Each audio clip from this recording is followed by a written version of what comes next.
Gaspar is going back, still going back, still going back. He reaches up, and that one is out of here. A 2-run home run for Brandon Motherall.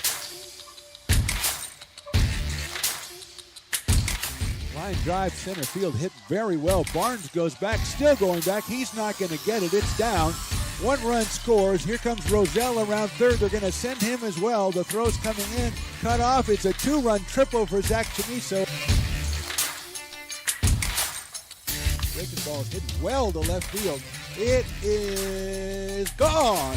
A home run by Clayton Coates, and he really turned on that one. That ball is way out of here. I mean, way out of here. A home run for Trey Fleury, number 2. And I think Trey has made a statement, and that statement is, I want to be the post-game guest on the Lincoln Potters broadcast on the Stones Radio Network. That ball's hit high. It is hit far. It is gone. A 3-run home run by J.T. Walden. High fly ball. That's well hit to left field. Brum goes back, still going back, reaches up. That ball is out of here. Brennan Roselle, the Fighting Zebra alum, pounds one to left field. The Potters lead this one 12-3, and somehow he's got the flag too. Potters fans, Potter up. Hello and welcome to McBean Stadium in Lincoln, California for another exciting night of Lincoln Potters baseball. I'm Mark the Phantom Lowe along with my partner, Coach for a Day, Stones McCoy, and Engineer Riley. Tonight, the Potters conclude a 2-game miniseries against old rivals, the West Coast Kings. The Potters won last night 13-2 behind the pitching of Peyton Stumbo and 5 home runs from their offense, including a pair from newcomer Peyton Brennan. Tonight promises to be another fun one at the Bean as Piper the Peacock celebrates a birthday and Stones McCoy coaches first base. More on both of those topics and our first pitch right after this short break on the Stones Radio Networks. It begins on the farm, where hard work breeds motivation. Care is taken under watchful eyes. With new growth comes inspiration, where playtime is mandatory. Welcome to Dueling Dogs Brewing Company. Meet the Stevens, a husband and wife who work hand in hand to craft exclusive small batch beer, mead, and cider. Using locally sourced ingredients to ensure freshness in every glass. Where a community of farmers, local artisans, and amazing food make for a truly inspired atmosphere.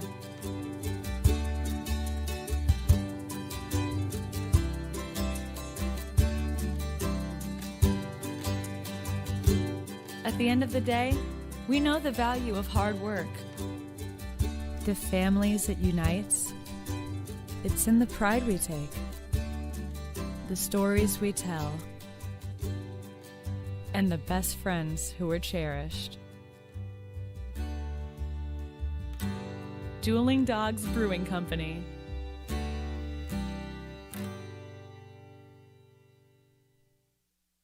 Hi, Bill Evans, President of the Placer County Association of Realtors. We're in the store, our conference facilities, an amazing team that helps keep together an amazing organization. And we thank them all. This organization can't do what it does and can't run the way it runs without the help of so many members volunteering their time.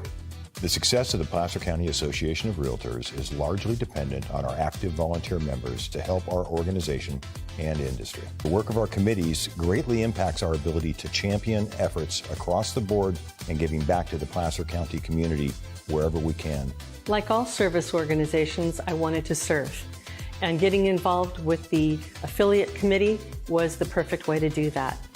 I love being able to serve my community with my business friends and other leaders and give back to those who are in need. The thing I love about the PCAR committees is they all work toward the same goal of bringing the community together to support those in need in our surrounding area. I instantly came to the meeting and had a wonderful time, felt like I was a part of something bigger, and it was just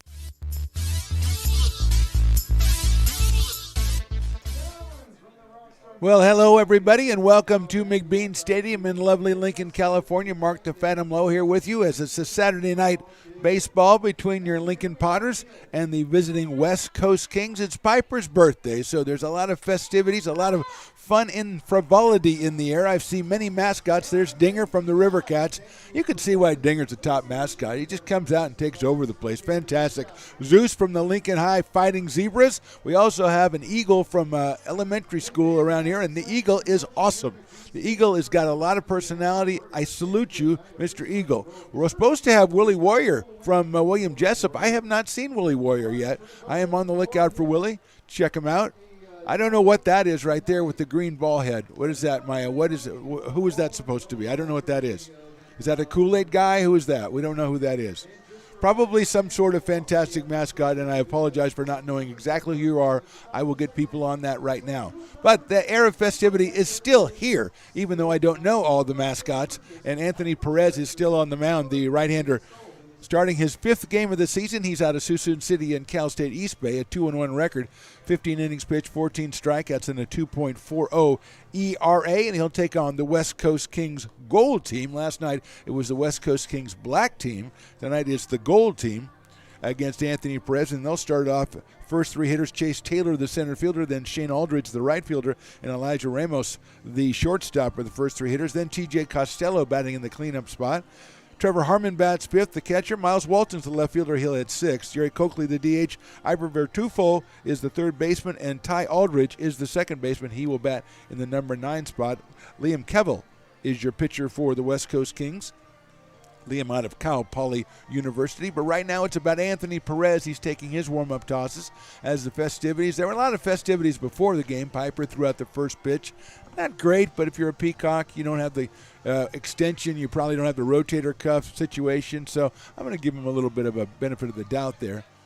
And we had a couple of academic All-Americans at the Little League and Pony League level introduced. So it was a lot of fun out here before the game, but now it's down to business as the Potters, who won last night's opener in this 2-game miniseries 13-2, with Peyton Stumbo going 5 2/3 innings, 9 strikeouts for Peyton in his season finale. He will be going back to University of Nevada, Reno.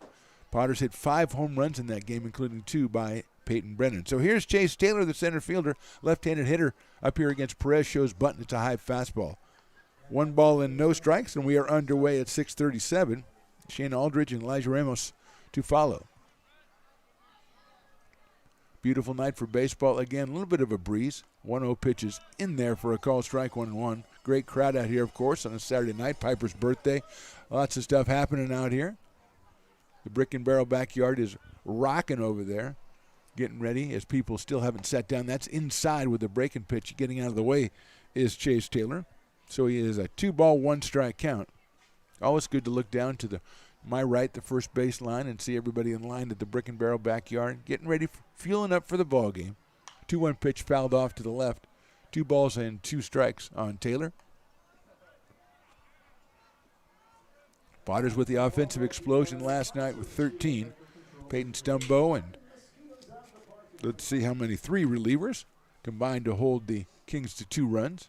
2-2 pitches high, pop up into left field. Going out is Tyler Garrity, and he's going to make the catch for the first out, which gives us a perfect time to look at our defensive alignment for your Lincoln Potters. Tyler Garrity, as mentioned, in left field. Chase Jans back in center tonight. Ben Higdon over in right. Luke Odden is at third. Brandon Forrester, the shortstop. Kate Sanchez back in at second. Justin Olson at first. Luke Lavin behind the plate, and Anthony Perez is on the mound. Peyton Brennan again, our designated hitter for the Potters. And here's Shane Aldridge, the right fielder, another left-handed hitter. Check swing, and it is in there for a strike. Shane coming to us from Allegheny. That's all I have, Allegheny.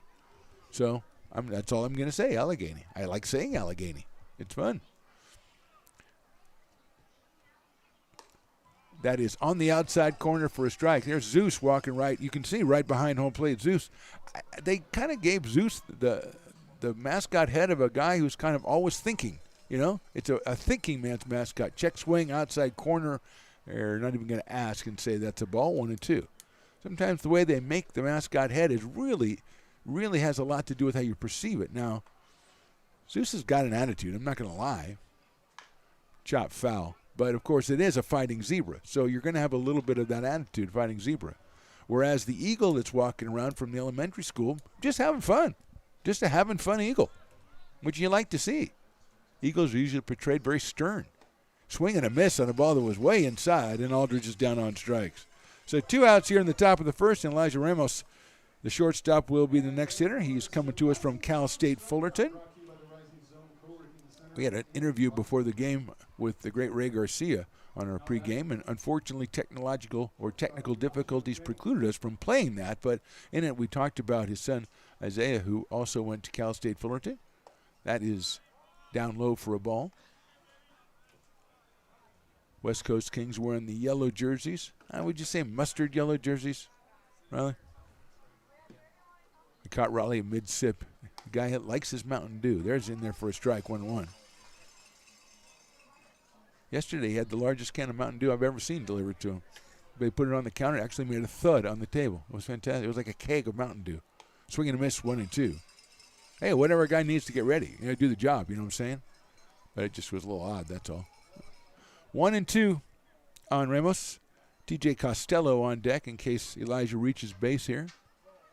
That's a nice-looking pitch outside corner, call strike 3. Good inning for Anthony Perez. We go to the bottom of the first. Kings nothing. Potters coming to bat. Loomis Basin Brewing Company, a proud sponsor of your Lincoln Potters. Visit them at 3277 Swetzer Road in Loomis or call 916-259-2739. Have you ever wondered, what is CMN? I thought so. Let me help. CMN stands for Children's Miracle Network, a non-profit organization that raises money for children's hospitals. Locally, UC Davis Children's Hospital is your CMN hospital, the only one in our area. It is a nationally ranked comprehensive children's hospital that provides the highest quality of care to pediatric patients like me. How is this level of care possible? With help from CMN donations. CMN teamed with corporate partners and community donors to fundraise for things like equipment, research, and patient care. All money raised locally during campaigns like this stays local to support children treated at UC Davis Children's Hospital. Sick and injured kids can't wait to get the care they need. And thanks to generous donors, partners, and fundraisers like you, we don't have to. Please give wherever you see the Miracle Balloon, and thank you for supporting CMN at UC Davis.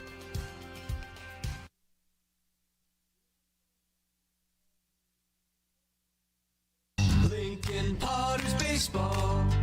Come on out and join in the fun. Bottom of the first for McBean, Liam Kevel, the pitcher for the West Coast Kings. He's out of Cal Poly. The right-hander will face Brendan Forrester, then Chase Jans and Justin Olson in the Potters first. After Olson, Ben Higdon's in the cleanup spot tonight, the right fielder. Then Peyton Brennan, the DH, with his 2 home runs from last night and a triple.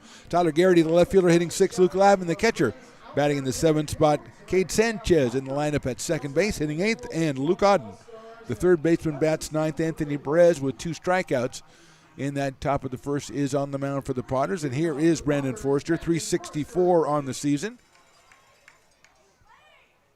Look out, that one's over his head. I'm going to assume that's a ball. 1 ball and no strikes.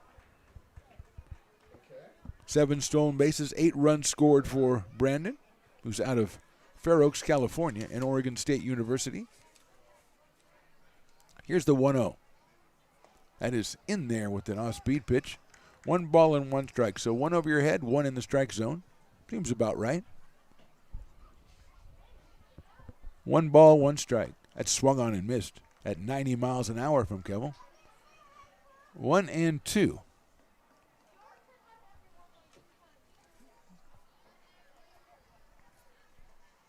Outside with a fastball, 2-2. I like seeing customers come away from Javi down there, running the Muy Pueblito stand down there, getting the quesadillas. I love the quesadillas. That's chopped down to third base. It's Vertufo with the ball, goes it across the diamond and gets Forrester at first by a step. So Brandon grounds out to third for the first out. It'll bring up Chase Jans, who's hitting at .441 on the season. That's the highest average by a Potter. He also has 10 runs batted in. Defensively, Ivor Fertufo, as we mentioned, at third. Elijah Ramos at short. Ty Aldridge is at second. TJ Costello at first. Trevor Harmon behind the plate. Miles Walton in left. Chase Taylor in center. And Shane Aldridge in right. Breaking ball is in there for a strike to Chase Jans. Chase had the night off last night in Game 1 of the miniseries. He is back out in center field today. High fly ball. Short left center field coming on is Taylor, and he reaches up and makes the catch for the second out. So quickly, 2 outs for the Potters here in the first inning, and Justin Olson coming to the plate. Justin Olson, one of the 5 home runs from last night. He has 2 home runs on the season, and he's driven in 12, 343 for the left-handed hitting first baseman from Colorado Springs, Colorado, and the University of New Mexico. Just watching all the Wildcats mascot is just a little too cool for school. Olson swings at an off-speed pitch at 81, 0-1. You got the Whitney Wildcat. You've got the unidentified Eagle from an indeterminate elementary school. You've got Dinger. You've got, I think Willie Warrior is supposed to be out here from William Jessup, but I haven't seen him yet. You've got that green ball with dots on it that's red. I just don't know. It's kind of like watching Dumbo or something. Here's the pitch. It's down low for a ball. So we're going to identify that guy. It's a good mascot. I just don't know what it is. It's probably it's probably the green white dot team, but that doesn't work. 2-1. Justin fouls that one over to the left side, so it's even at 2 balls and 2 strikes. The Lincoln Fighting Zebra is hanging around somewhere, looking moody and ready to fight, obviously. Another great crowd out here. Lincoln fans really supporting their Potters this summer. Probably close to a sellout out here for Piper's birthday, of course. Breaking ball is down low for a ball, 3-2. The VIP section of this field, I'll have to find out who's out there. It might be the Little Leaguers. They got a nice send-off before the game. Parking lot Potters outdid themselves. 3-2 pitch swung on and missed at 90 miles an hour. So a good inning for Liam Keble. 1-2-3, we go to the second. Kings nothing, Potters nothing. It begins on the farm, where hard work breeds motivation. Care is taken under watchful eyes. With new growth comes inspiration, where playtime is mandatory. Welcome to Dueling Dogs Brewing Company. Meet the Stevens, a husband and wife who work hand in hand to craft exclusive small batch beer, mead, and cider. Using locally sourced ingredients to ensure freshness in every glass.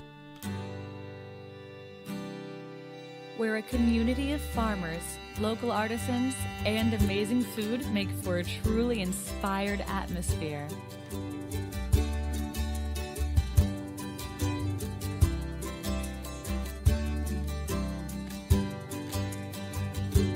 At the end of the day, we know the value of hard work. The families it unites, it's in the pride we take, the stories we tell,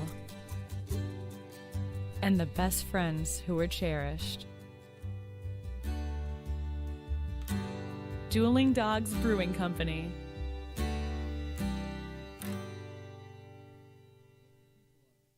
Lincoln Potters Baseball. Come on out and join in the fun. Both teams went 1-2-3 in the first. Now we're ready for the top of the second inning. TJ Costello, Trevor Harmon, and Miles Walton, the first 3 for the West Coast Kings. TJ Costello out of Ohlone Community College down in the Bay Area. He will start us off right-hand hitting first baseman against Anthony Perez, who struck out 2 in the top of the first. His first pitch is in the dirt for a ball. And TJ helpfully picks it up, or helps to pick it up. 1 ball and no strikes.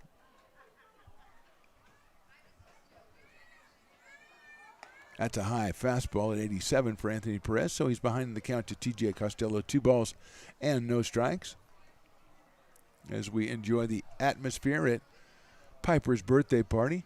That's outside. Quickly 3-0 on T.J. Costello.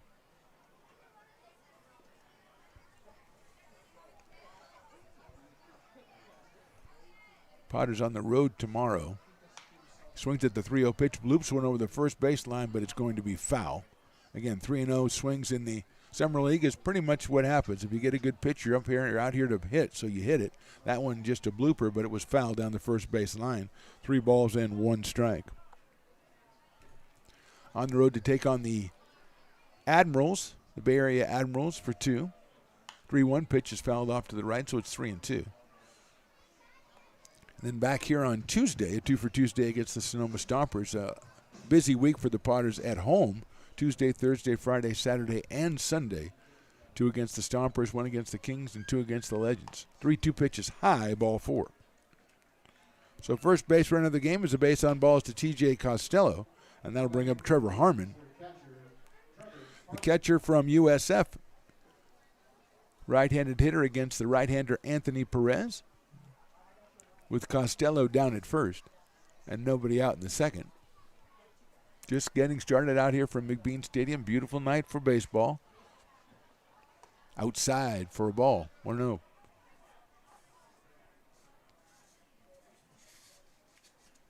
Anthony Perez with 14 strikeouts in 15 innings previously, a 2-1 record on the summer. 1-0 pitch is down low. Call it ball 2.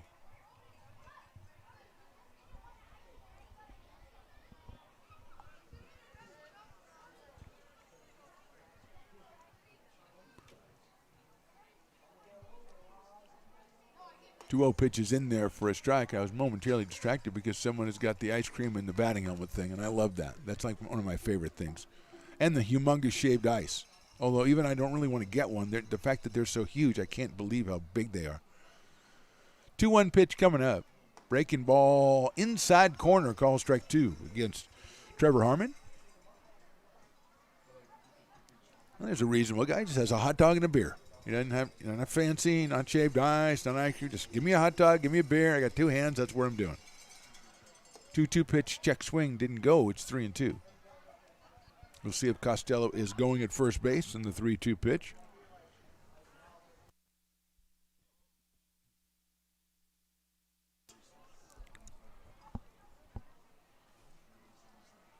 Inside, ball 4. So 2 straight walks for Perez here to open the second inning. And it'll bring up Miles Walton. Miles out in left field for the Kings today. Hails from Sac State, which is pretty close. And the umpire is going to go talk to the manager, I think, and talk about maybe how many people can be out of the dugout and stuff like that. That's just, because we've had this umpire before. He doesn't take any guff. He just goes and he tells you how things are, and you do what he says, and everything works out great. Everybody has a good time. So here's Walton. Jerry Coakley, the DH, on deck. 2 on now. Nobody out here in the second inning. A couple of base on balls. And the Sac State left fielder, Miles Walton. Fastball caught the outside corner. Nice-looking pitch. Anthony up to 88 on that fastball. The right-hander from Suisun City, California, and Cal State East Bay. One of Potter's best pitchers from last year. Had a tremendous summer. That one is in there again. Took something off that one at 82, and it's 0-2. Walton takes the second strike. Checks his bat out to see that it's working okay. It seems to be fine. Runners from first and second. Forrester trying to keep the runner at second close. That's Costello. That's hit sharply into left field for a base hit. Costello, they're going to wave him home. The runner falls down at third base, and the throw is cut off, and Costello somehow makes it back to third base, and hopefully he's okay. It's kind of a comical-looking spill, but hopefully he's okay, and he actually swam his way back to third base and reached out and grabbed the base. I think might have been beneficial for the Kings that he did fall down, because they were waving him around, and the ball had already been released by Garrity in left field. So the bases are loaded. First hit of the game by Miles Walton. Here's Jerry Coakley, the DH. Jerry uncommitted as far as his college choices. He's a left-handed hitter. Swings and misses at the first one from Perez at 87.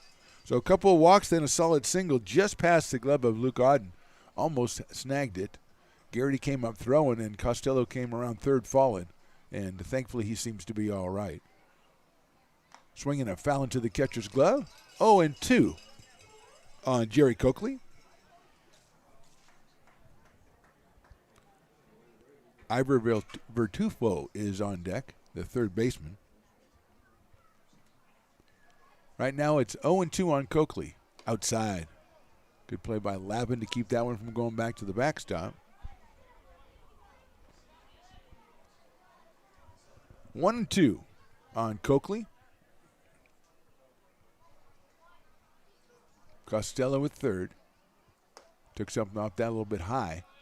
2-2 now on Coakley. Costello at third. At second is Trevor Harmon and Miles Walton over at first base. And he's got a generous lead there, of course, with nobody holding him on. And Olson playing behind him with a left-handed hitter. There's a pitch on the outside corner, called strike three. Big out right there for Anthony Perez, his third strikeout. And now Ivor Vertufo will be the hitter. Right-handed hitter out of Columbia Christian University. Followed by Ty Aldridge. Vertufo in the number 8 spot here. And now one out, but the base is still loaded with West Coast Kings. Fastball is fast, but it's high. 1 ball and no strikes on Vertufo.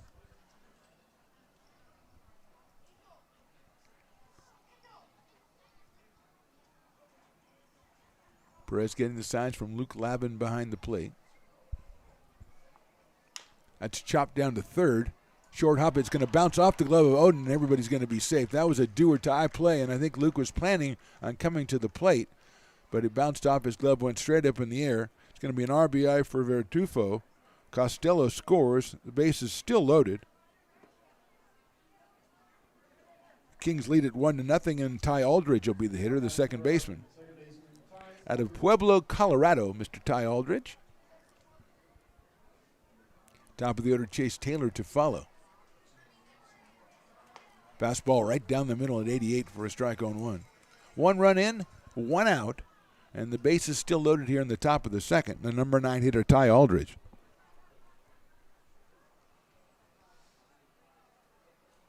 Fastball is just a little high. I must not have been paying. I didn't hear who the dueling dog batter was today. I missed the dueling dog batter. I never like to miss that. 1 ball and 1 strike on Ty Aldridge. I just retroactively make it somebody who already struck out. Fouled back to the screen. 1 ball and 2 strikes now on Aldridge.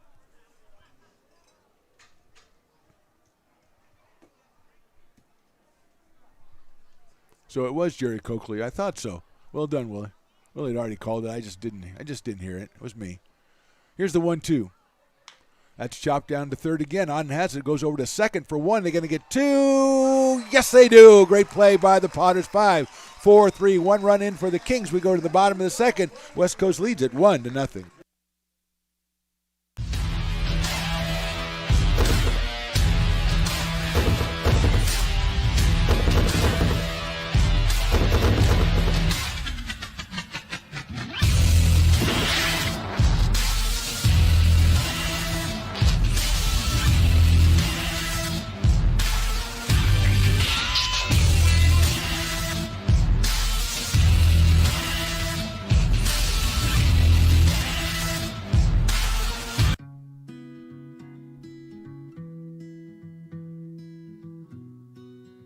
Lincoln Area Archives Museum is the official partner of the Potters' 100th anniversary season. The museum is located just around the corner in Bierman Plaza in the center of the Old Historic District.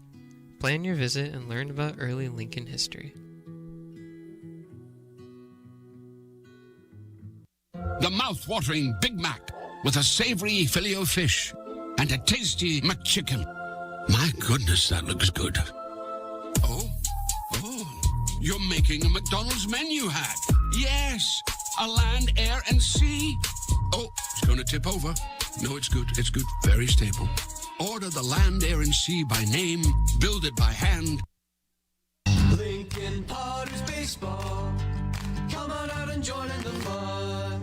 Just in time, let's watch the race together. It's the mascot race for Piper's birthday, and Piper is killing it. Willie the Warrior's in there. There's Dinger following. There's some guy, Whitney Wildcat, an Eagle from some school. Here comes Willie Warrior, but it's not going to be enough. Piper is lapping the field. Ladies and gentlemen, this is an historic occasion. Willie Warrior just took a tumble, and Piper is your winner with Dinger coming in second, as well it should be, as Dinger, the most famous mascot. Here comes the Whitney Wildcat, some Eagle that's being awesome. Zeus, the Lincoln Fighting Zebra. There's Willie the Warrior, and this is Pitball coming in last. And I have no idea what that's supposed to mean, but they said Pitball from Sun City, and those crazy cats out there, anything could be happening at Sun City. And Pitball gives high five to the catcher, Trevor Harmon. So it's just chaos out here, ladies and gentlemen. Dinger has passed out behind home plate, which is not a good place to pass out when they're warming up the pitcher. Willie Warrior is now going to stick his sword into Dinger. Willie has some problems, I think, maybe psychologically, maybe? Because it looks like his shirt is torn. Oh, man, this is a crazy day. Crazy, crazy, crazy. Liam Kevel is on the mound for the West Coast Kings, and we thank Liam for his patience as we ran a race right in front of him right there as he was waiting to warm up. He went through the first inning with Potters, 1, 2, and 3, and now he has a one-run lead as a nice double play from Auden to Sanchez to Olson. And I'm getting a note. So Pitball is from Pickleball? That was a pickleball. Okay, that makes a lot more sense now. From Sun City, where they play a lot of pickleball, so they sent their mascot a pickleball. Okay, I'm going to like that in a couple innings. I've got to warm up to the idea, okay? I can't. You got me right away. And by the way, I'm going to send a message to my engineer Riley. Riley, I want you to tilt the camera a little bit to the right so we can catch that first base coach over there. Because that, ladies and gentlemen, as the first pitch is in there for a strike, where'd he go? There he is. That is Stones McCoy. He is coaching first for the Potters. And he is nowhere near the coach's box because he has no idea what he's doing. So we're going to miss by Ben Higdon 0-2. So Higdon with 3 home runs on the season, leads the Potters, hitting at .250.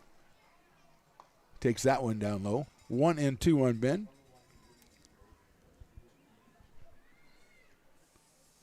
8 runs batted in and 9 runs scored. He leads the Potters with 3 home runs. 1 ball, 2 strikes. Line drive foul over the top into the brick and barrel backyard. I hope everybody's okay down there. It seems like they are. Or else they've been in line for so long and they've had a couple of beverages and they don't really feel it. That's a possibility too. That's outside for a ball. As number 24, Wooden, coming down the stairs, you see him right behind home plate, was standing right in my right field division there. I had to get Mr. Wooden out of the way. That's high in the air to left field. Nobody can see it, and it's out of play over the grassy knoll. There goes a pickleball. Now, is that a paddle? He brought his own paddle. Wouldn't you take the paddle and hit him? Isn't that what you should do? Higdon swings and misses at an off-speed pitch. Second strikeout in a row for Liam Kevel, and that'll bring up Peyton Brennan, last night's hero, last night's player of the game. 2 home runs and a triple in last night's game for Peyton.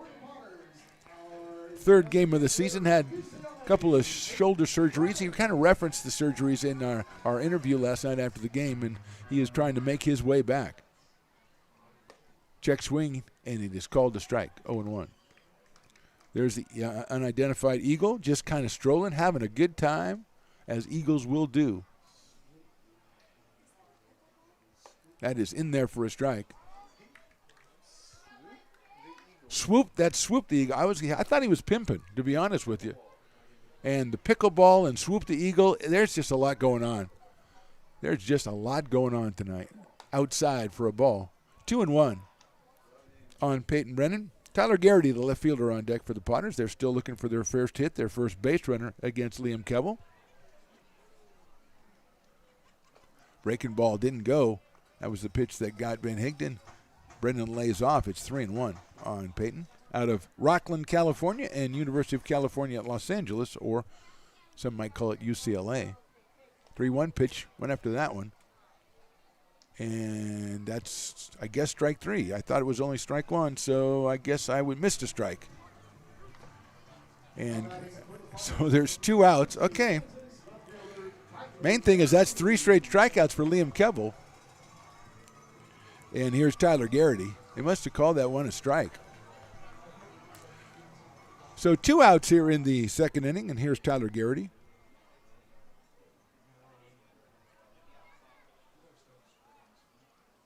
Garrity takes on the outside corner for a strike. Caught that one. 0-1 on Tyler. 5 for 14 this week. Tyler Garrity swings and misses off speed pitch from Kevel, who's been very impressive through the first 5 hitters of the Potters lineup here in the bottom of the second.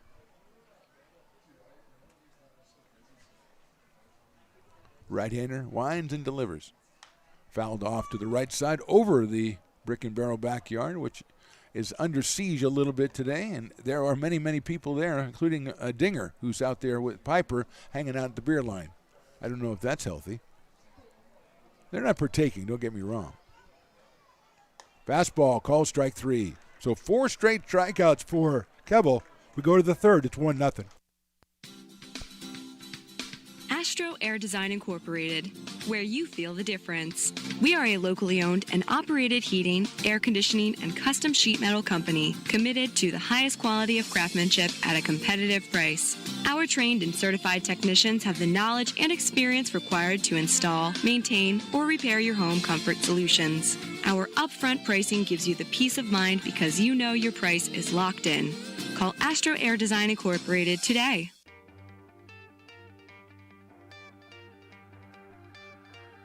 Gooseport Public House. We have sports on 10 big screen TVs, 23 beer taps with classics and crafts, a full bar with creative craft mixed drinks, live music, and most importantly, great fresh food. In downtown Roseville off Vernon Street, only 15 minutes from the ballpark. See ya at Gooseport.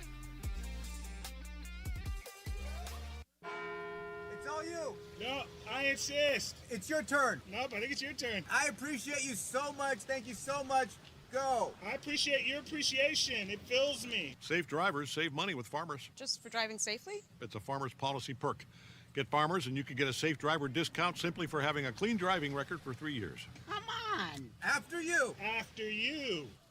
Safety first. Get a whole lot of something with Farmers policy perks. We are farmers. Bum, bum, bum, bum. Lincoln Potters Baseball. Come on out and join in the fun. Tremendous axe throwing between innings there as Piper took on Dinger. And Piper, I think, had more bullseyes or more hits, but Dinger threw about an 89-mile-an-hour fastball and just stuck it right in there and also hit Dylan right behind the thing. Now, Piper did hit Sarah, the photographer, which we do not condone, but hitting Dylan, that's always good. We love that. Here we go into the top of the third inning. It'll be the top of the order. Chase Taylor, then Shane Aldridge and Elijah Ramos against the starter Anthony Perez.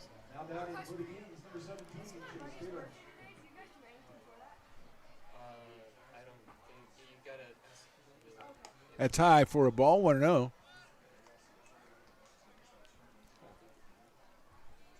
One ball and no strikes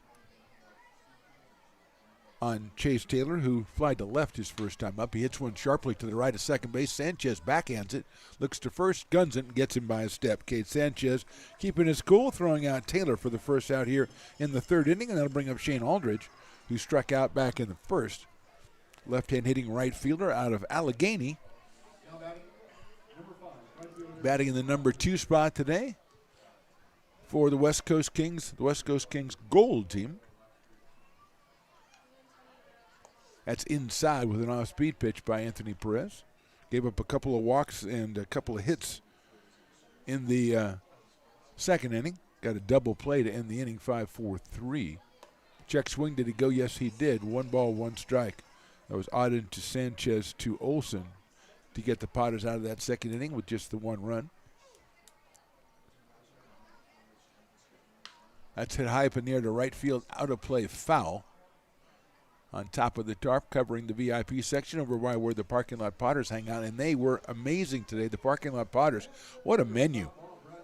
Pork ribs, macaroni salad, and assorted fruit, including watermelon. Swing and a miss. That's a strikeout for Perez, which Raleigh, the engineer, particularly cared for. Actually, he kind of liked the ribs, too, I must say, but also went for, he had like 14 ribs and then had one piece of watermelon, so it balances itself out.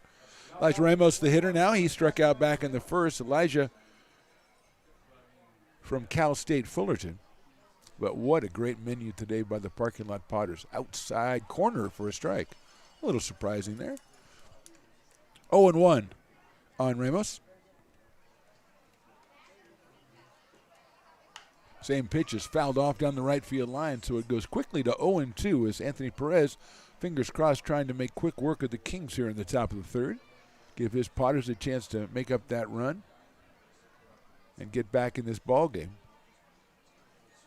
Fastball is not caught by Luke Lavin. It goes back to the screen, but it was outside anyway, so it's 1 ball and 2 strikes.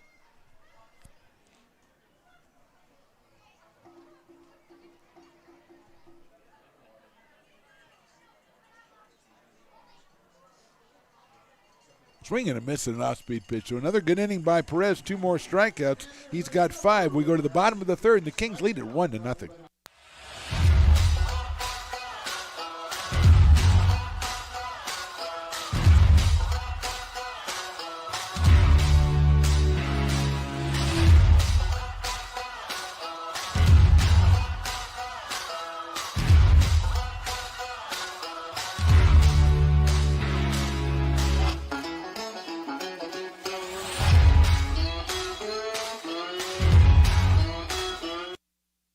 Being in the market for a new home comes with more than just buying a property.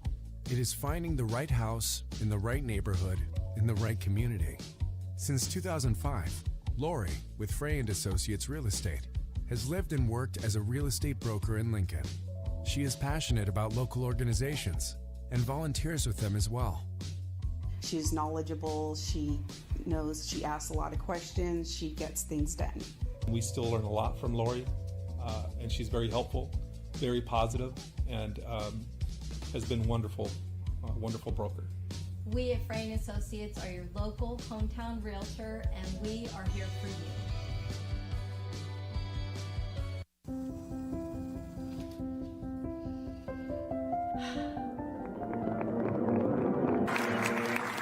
Welcome back, Olympia's 5th grade orchestra.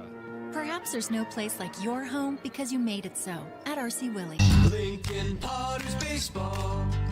Come on out and join in the fun. Bottom of the third, Potters trail 1-0. Liam Kevel has been very impressive so far. 6 up, 6 down, the last 4 via the strikeout. He'll face Luke Lavin, then Cade Sanchez and Luke Odden. 7, 8, and 9 for the Potters.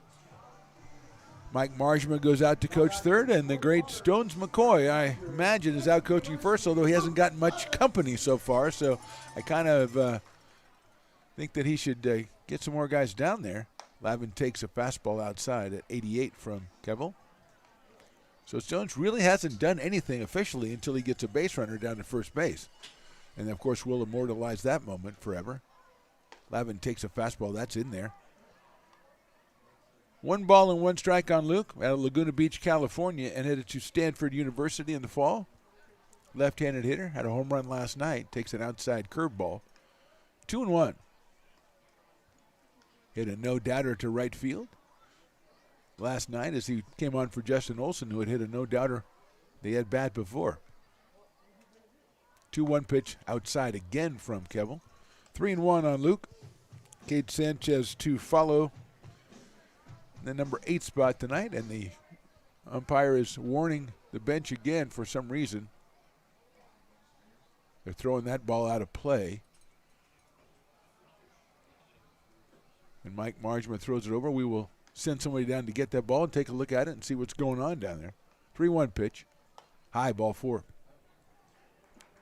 So just like the Kings, the Potters' first at bat, or first base runner, is a walk.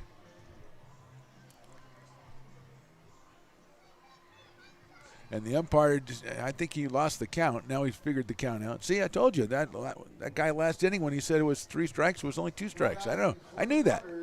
Here's Cade Sanchez from Houston, Texas, and Texas A&M Corpus Christi. Cade hitting at .371 for the Potters and leads them for the season with 15 runs batted in. Right-handed hitting second baseman. Check swing from Kevel. Fouls that one back to the screen.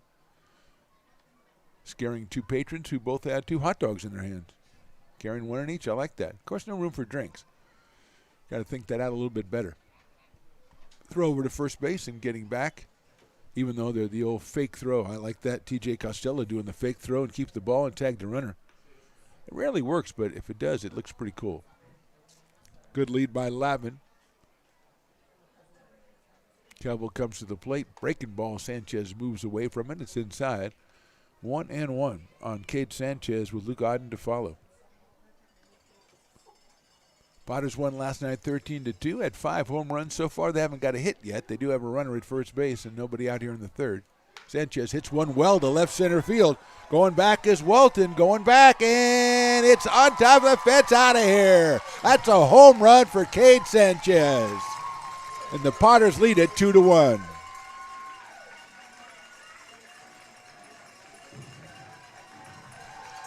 He got all that one to left center field. Talking to Coach Margeman yesterday, he said he was putting Sanchez in the lineup today because the pitcher, in this case Kevel, has some heat, and Cade needs some at-bats against the guys who throw harder, and he was all over that pitch and hit it out of here in left center field, and the Potters lead it 2-1.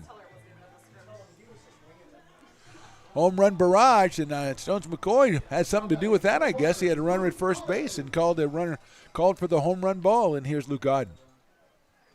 Breaking ball is high for a ball, 1-0. Stones has positioned himself right behind that pillar so I can't see what he's doing down there. I think he did that on purpose.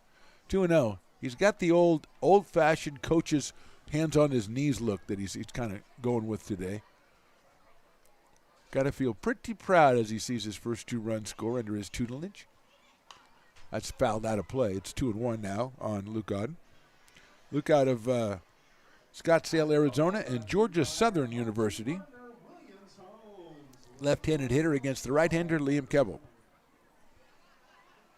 Inside. 3 balls, 1 strike on Luke. Top of the order, that's Brandon Forrester on deck.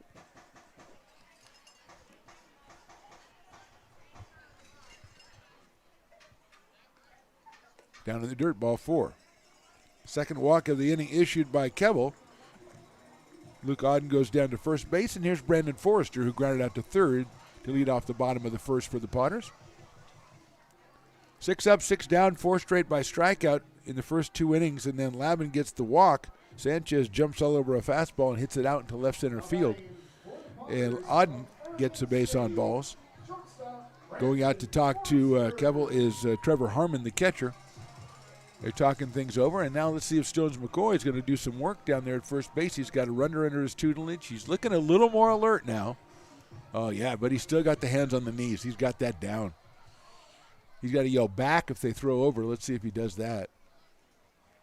Fastball is outside to Brandon Forrester. Came in at .364 on the summer. 0 for 1 so far tonight.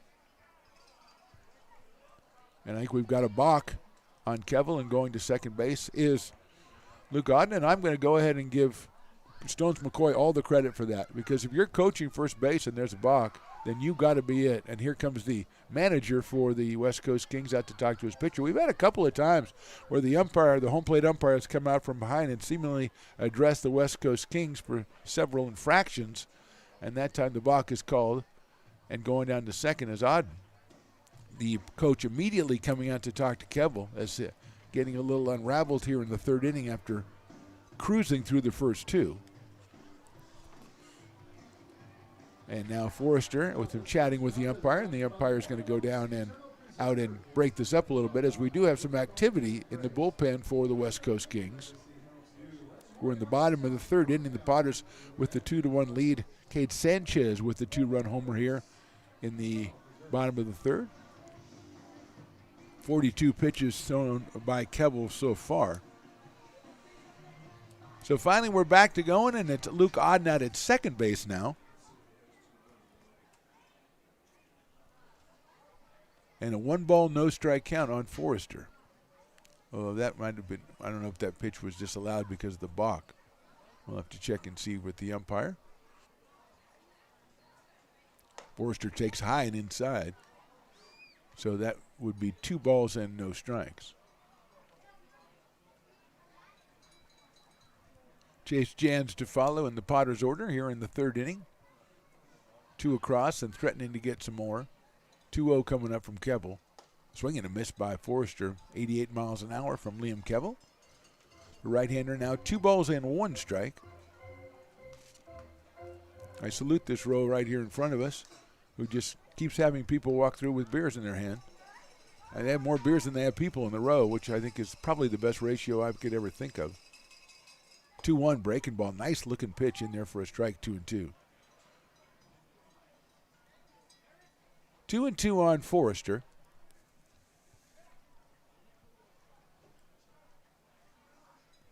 Right-hand hitting shortstop settles in. Look back at second base.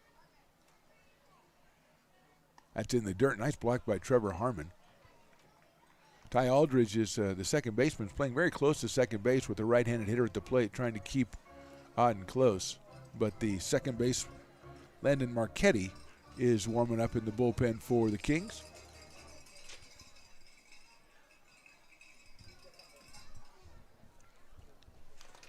Swinging a foul at the plate. So it is now still 3 balls and 2 strikes on Forrester. So Aldridge kind of shadowing to try to keep Auden close at second base. And leaving the second base position open for Brandon Forrester. Another quesadilla. Man. Javi knows how to do quesadilla. If you come out here, just go to the left when you come in through the gates. Go see Javi over there in the alleyway there, the throughway between the bleachers and the home plate bleachers and the third base bleachers. And he's whipping up some delicious food there. Go for the quesadilla. I can recommend that without hesitation. 3-2 inside, and that's going to hit Brandon in the back. Which seems like it hurt. I don't think it hurt that much. It was a breaking ball. I don't think it broke the skin, so Forrester's going to go down to first. So 2 walks, a hit batter, and a home run here in the 3rd for the Potters. And here's Chase Jans, who flied to center his first time up. Chase came in with the highest average for the Potters through the first part of the summer at .441. Also 10 runs batted in, which is way up there as well. Cade Sanchez now with 17 runs batted in after that 2-run home run and has scored 13 runs.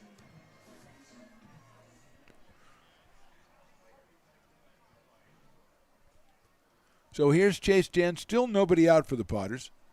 Jones McCoy still with his hands hunched over at first. Chase swings and misses at an 89-mile-an-hour fastball.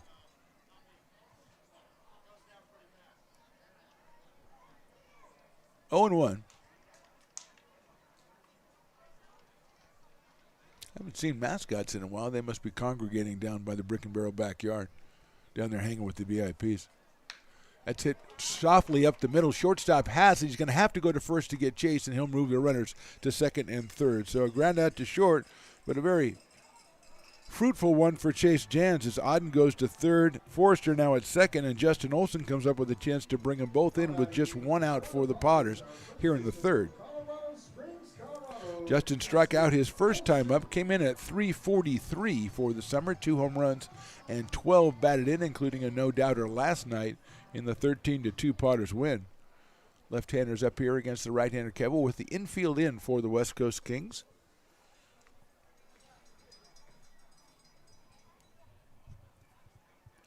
It's a breaking ball, misses outside and high, so it's 1-0 on Olson.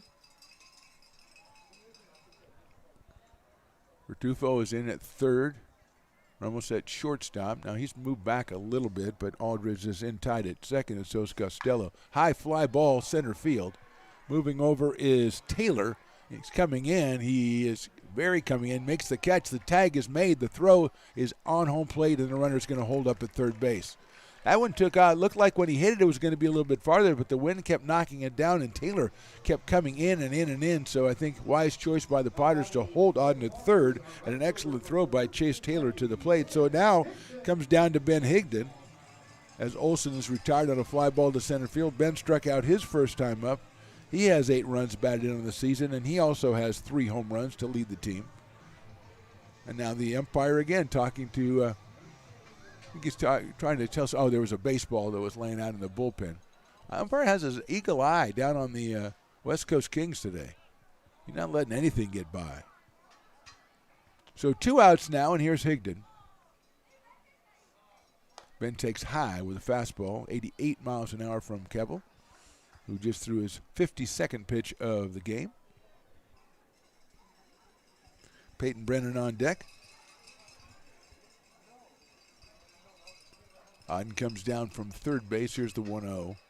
Line foul out of play to our left. A lot of activity at the bounce house, but relatively quiet over on that side of the field. Everything's happened on the right side where the brick and barrel is, and I think the mascots might have gone off to have a coffee or something because I don't even see the eagle out here. Swoop the eagle, I think Willie said it was. 1-1 pitch to Higdon. Ben takes outside and high, 2-1. Swoop the eagle, who I just like the way he moves. I'll tell you. I'll be honest. And then the pickleball, who I just figured out was a pickleball because I still don't get that. Carrying around his own paddle, which is a little kinky. 2-1. Outside ball 3. Not command of the breaking ball from Keble. So he's behind the count to Higdon, 3-1, and Brennan on deck. Higdon leads the team with 3 home runs, and Peyton Brennan had 2 last night. So a couple of formidable left-handed hitters for the Potters. 3-1 pitch coming to Ben. He takes it in there for a strike. That's a nice breaking ball. In fact, Kate Sanchez in this inning broke the streak. Last night, all 5 home runs from left-handed hitters. Kate hitting one from the right side tonight to give the Potters a 2-1 lead. Threatening to get more, but now 3-2 on Higdon with 2 outs and 2 on. Foul over by the Potters dugout. Stones McCoy makes the scoop. What a play by McCoy. Of course, it bounced against the screen and all the speed was off it, but he showed some decent form out there. And now he's back to his coaching position, hands on the knees, back straight. I like that. 3-2, we do it once again. Swing and a miss at a ball in the dirt. Going to have to go down to first to get him, and they do for the 3rd out. So Potters don't capitalize on a couple of runners, but they do get 2 from the Kate Sanchez home run. We go to the 4th. Potters lead it 2-1. Hi, Bill Evans, President of the Placer County Association of Realtors. We're in our store, our conference facilities, an amazing team helps keep together an amazing organization, and we thank them all. This organization can't do what it does and can't run the way it runs without the help of so many members volunteering their time. The success of the Placer County Association of Realtors is largely dependent on our active volunteer members to help our organization and industry. The work of our committees greatly impacts our ability to champion efforts across the board and giving back to the Placer County community wherever we can. Like all service organizations, I wanted to serve. And getting involved with the affiliate committee was the perfect way to do that. I love being able to serve my community with my business friends and other leaders and give back to those who are in need. The thing I love about the PCAR committees is they all work toward the same goal of bringing the community together to support those in need in our surrounding area. I instantly came to the meeting and had a wonderful time, felt like I was a part of something bigger, and it was just the start of my leadership journey.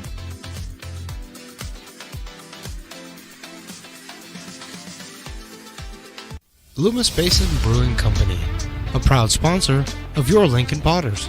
Visit them at 3277 Swetzer Road in Loomis or call 916-259-2739. Lincoln Potters Baseball.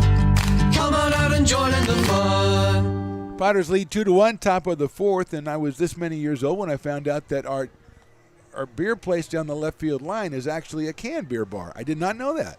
I see guys walking through with cans of beer, but I didn't know where they got them. So that's, if you want to get the canned beer, that's on the left side. The Brick and Barrel Backyard is on the right side. We're going to get you either way. Either way you go when you come in the park, you can get beer. It's great. Here's T.J. Costello. He walked and scored back in the second inning. He had a little mishap at third, but he seems none the worse for wear, so that's good. Now we can kind of tease him about it. First pitch is swung on and missed. It wasn't that he fell, really. It was the way that he kind of comically got back into third and made a big leap like he was trying to tag his tag team partner to bring him in outside for a ball, 1-1. I guess you have to watch a little wrestling to know that one. 1-1 on T.J. Costello out of Ohlone College. He watches that one on the outside corner. That is called a strike, and correctly so. 1 ball and 2 strikes. We did see Swoop the Eagle coming back, and I think also Zeus the Zebra. So they are around. They're just kind of moving around. Or it was the Whitney Wildcat I think we saw again. He's just too cool for school. It's got to be a Gen Z Wildcat. That is a slacker cat something. Can you do that?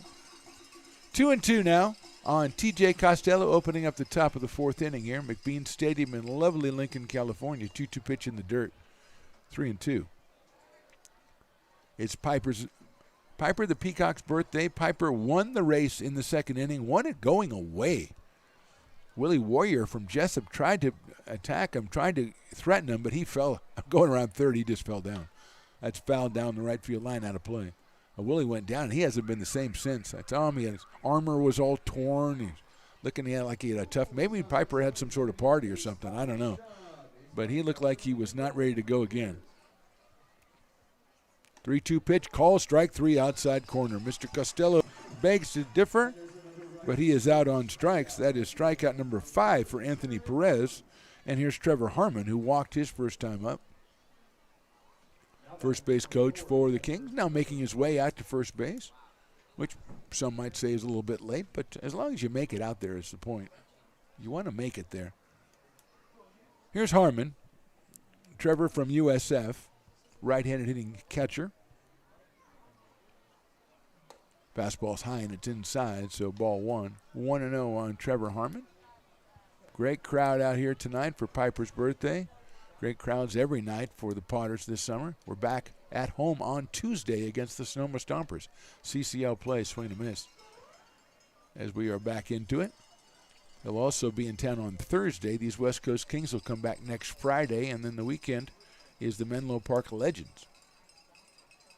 Nice looking pitch in there, strike 2. 1-2.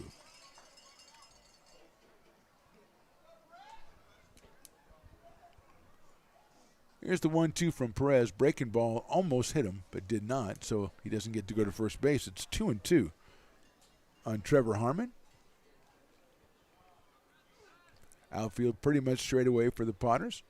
Chase Jansen center field. Swing and a miss. He got him on strikes. Another strikeout for Perez.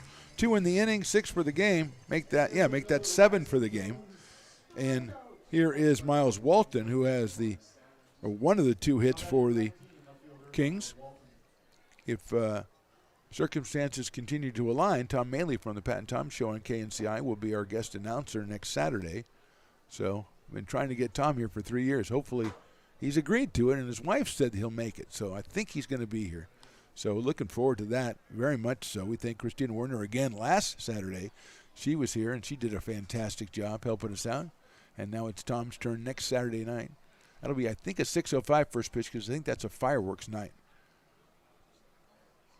That's chopped up the middle. Forrester's going to go after it, but he can't get it. It bounces into center field for a base hit. So Walton, with his second single of the game, he is 2 for 2, and that'll bring up Jerry Coakley, who struck out the first time up, and he is, I believe, our dueling dogs batter of the game. So if he were to strike out again, as unlikely as that may seem on the surface, 50% off Dueling Dogs products.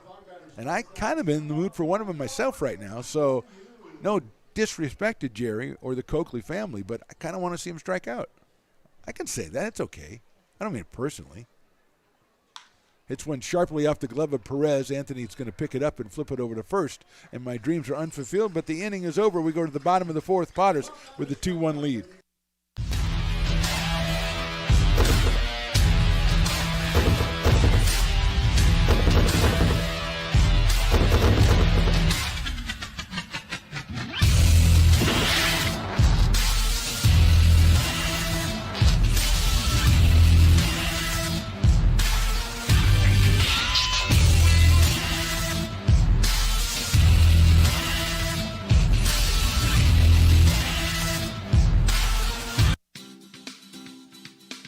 Astro Air Design Incorporated, where you feel the difference. We are a locally owned and operated heating, air conditioning, and custom sheet metal company committed to the highest quality of craftsmanship at a competitive price. Our trained and certified technicians have the knowledge and experience required to install, maintain, or repair your home comfort solutions. Our upfront pricing gives you the peace of mind because you know your price is locked in. Call Astro Air Design Incorporated today.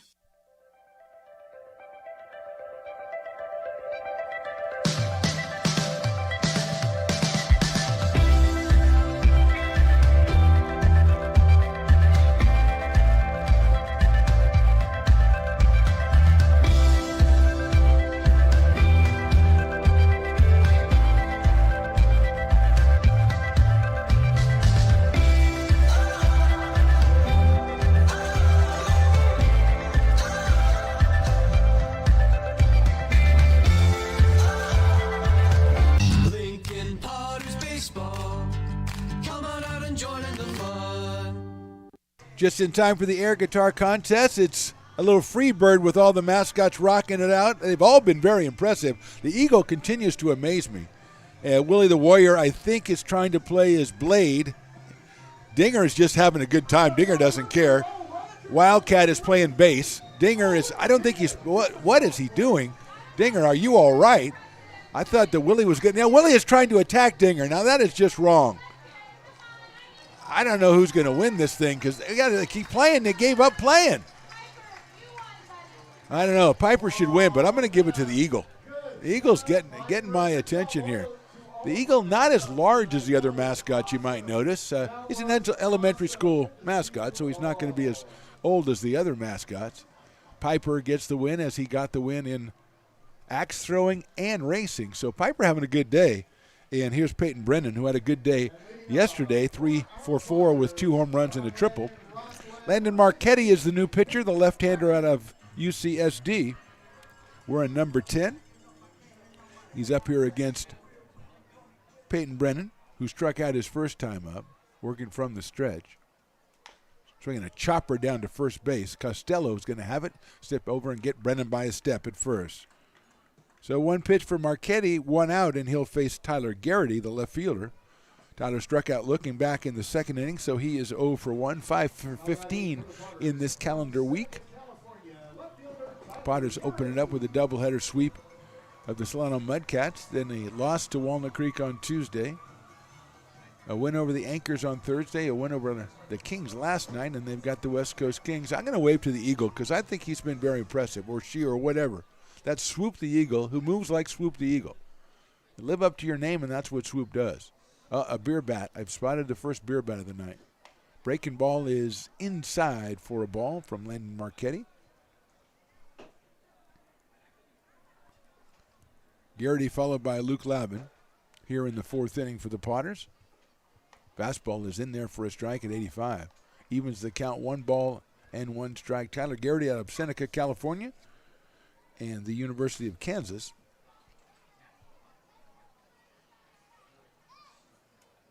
That's another fastball. That's another strike. This one at 87. So 1 and 2 now on Tyler Garrity.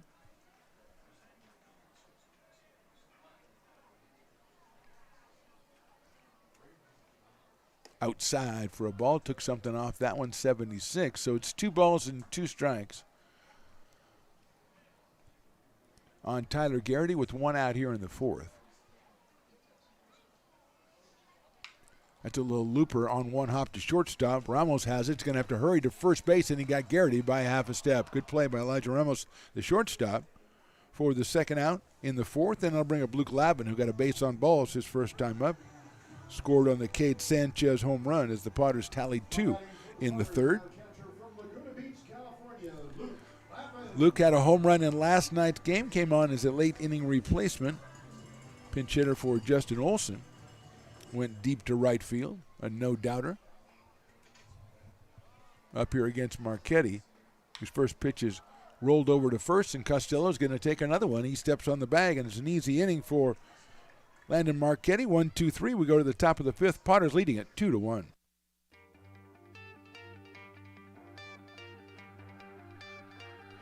Gooseport Public House, we have sports on 10 big screen TVs, 23 beer taps with classics and crafts, a full bar with creative craft mixed drinks, live music, and most importantly, great fresh food. In downtown Roseville off Vernon Street, only 15 minutes from the ballpark. See ya at Gooseport.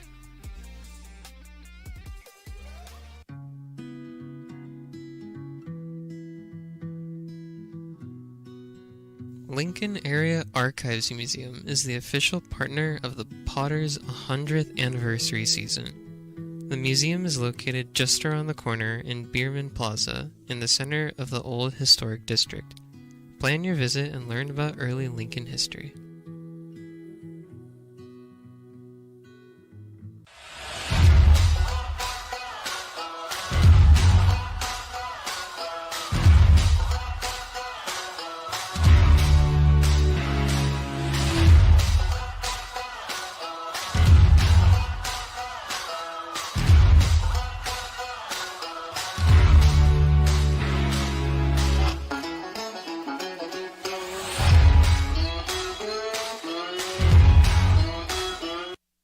Lincoln Potters Baseball.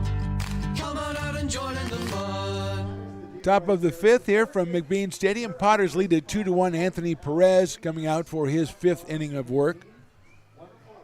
Finishing up his warm-up tosses as Piper's birthday celebration continues. All the mascots moving around. Perez finishing up his warm tosses. Luke Lavin, of course, one of the last hitters in that inning, so he had to kind of get all his gear together. And he's going to gun that one down to second base. Perfect throw by Luke, and we're ready to go here in the top of the fifth. It'll be Ivor Vertufo, then Ty Aldridge and Chase Taylor. 8, 9, and 1 for the Kings, who trail it 2-1. Vertufo with a single and an RBI. Little chopper down the third base line back in the second inning. Luke Auden tried to backhand it and kicked up on him. That is down low for a ball, 1-0. 1 ball and no strikes on Vertufo. Pops that one up over on the right side. It's out of play. Activity in the Potters bullpen now as Perez working into his fifth inning here. 15 innings so far on the summer, so you'd think this is probably the extent for Anthony. He'll try to shut down the Kings here in the fifth inning. That's fouled again down the right field line, a little bit further down, but foul nonetheless. 1 ball, 2 strikes.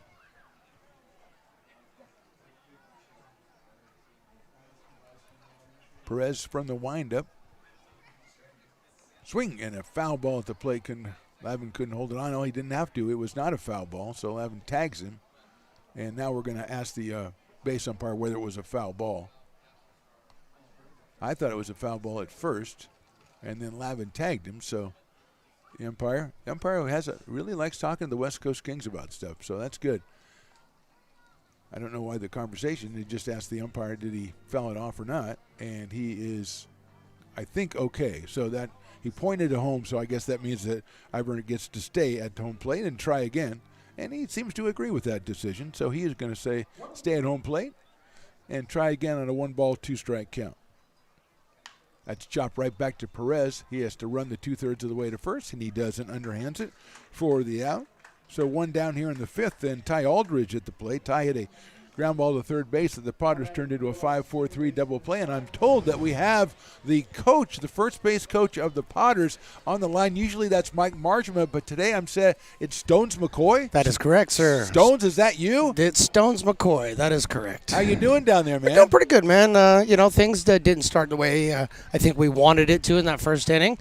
However, we came back and put a couple runs up on the board, take the lead. We're feeling pretty good down here. Well, I was criticizing you up here because you didn't have any base runners for a long time. Yeah. Then all of a sudden you got a guy on a walk, and did you give the home run sign to Cade Sanchez? Yeah, I gave him the home run sign. I didn't think he saw it, though, to be honest with you. I wasn't sure if he saw it, but now that we know he saw it, he got it out of the corner of his eye, and he hit that 350 feet at least. Yeah, he got all hold of that one. So, Stones, how much fun are you having down there? I'm having a good time. The guys down here are great. That's the biggest thing that I miss about baseball in general is just being around the guys. So I'm having an absolute blast. They're treating me good. They've beaten me up a little bit, and that's what I expect. What's the tone of what do they coming after you about? I Well, mean, you got a lot of Achilles heels down there. So what's the one they're coming after you Well, about? they're coming after me because, they've heard you on the radio for many years say, I've done this, I've done that, Yeah. I've done this.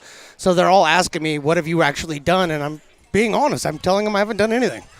Well, I mean, So- there's some of the stuff we talk about you've done that you actually have done. True, So, true. Yeah, absolutely.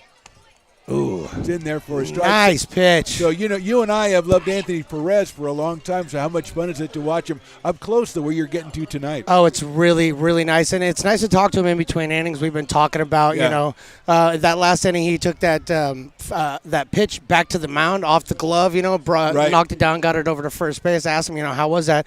He looks at me and just with this huge smile, got that in the web. What are you worried about? Now, did you ask him if it was a rule that when the ball's hit back to the pitcher, he has to run 2/3 of the way to first base and then underhand it? Actually, what we do is pre-game, we get all the pitchers together and Yeah. explain to them, run 2/3, Okay, throw the good, last third. good. Yeah, That's fantastic. Yeah. Well, I don't want to jinx him, but tell Anthony if he shuts this one out and we come out with the W, he's going to be my key guy for the interview after the end of the game. Oh, well, you know what? I'm not going to put any pressure Yeah, on him, I but I know. definitely will tell him the moment I see him. Shouldn't even have said that. No, I don't you even should know not why I have. did. You should not have. How are you guys doing up there? We're doing okay. Riley, the engineer, has had several dozen faux pas, but Okay. other than that, we've All right. got people up here covering for him, so we seem to be doing all right. Well, the broadcast, I'm actually looking at the broadcast right now. I can see it in the Brick and Barrel backyard.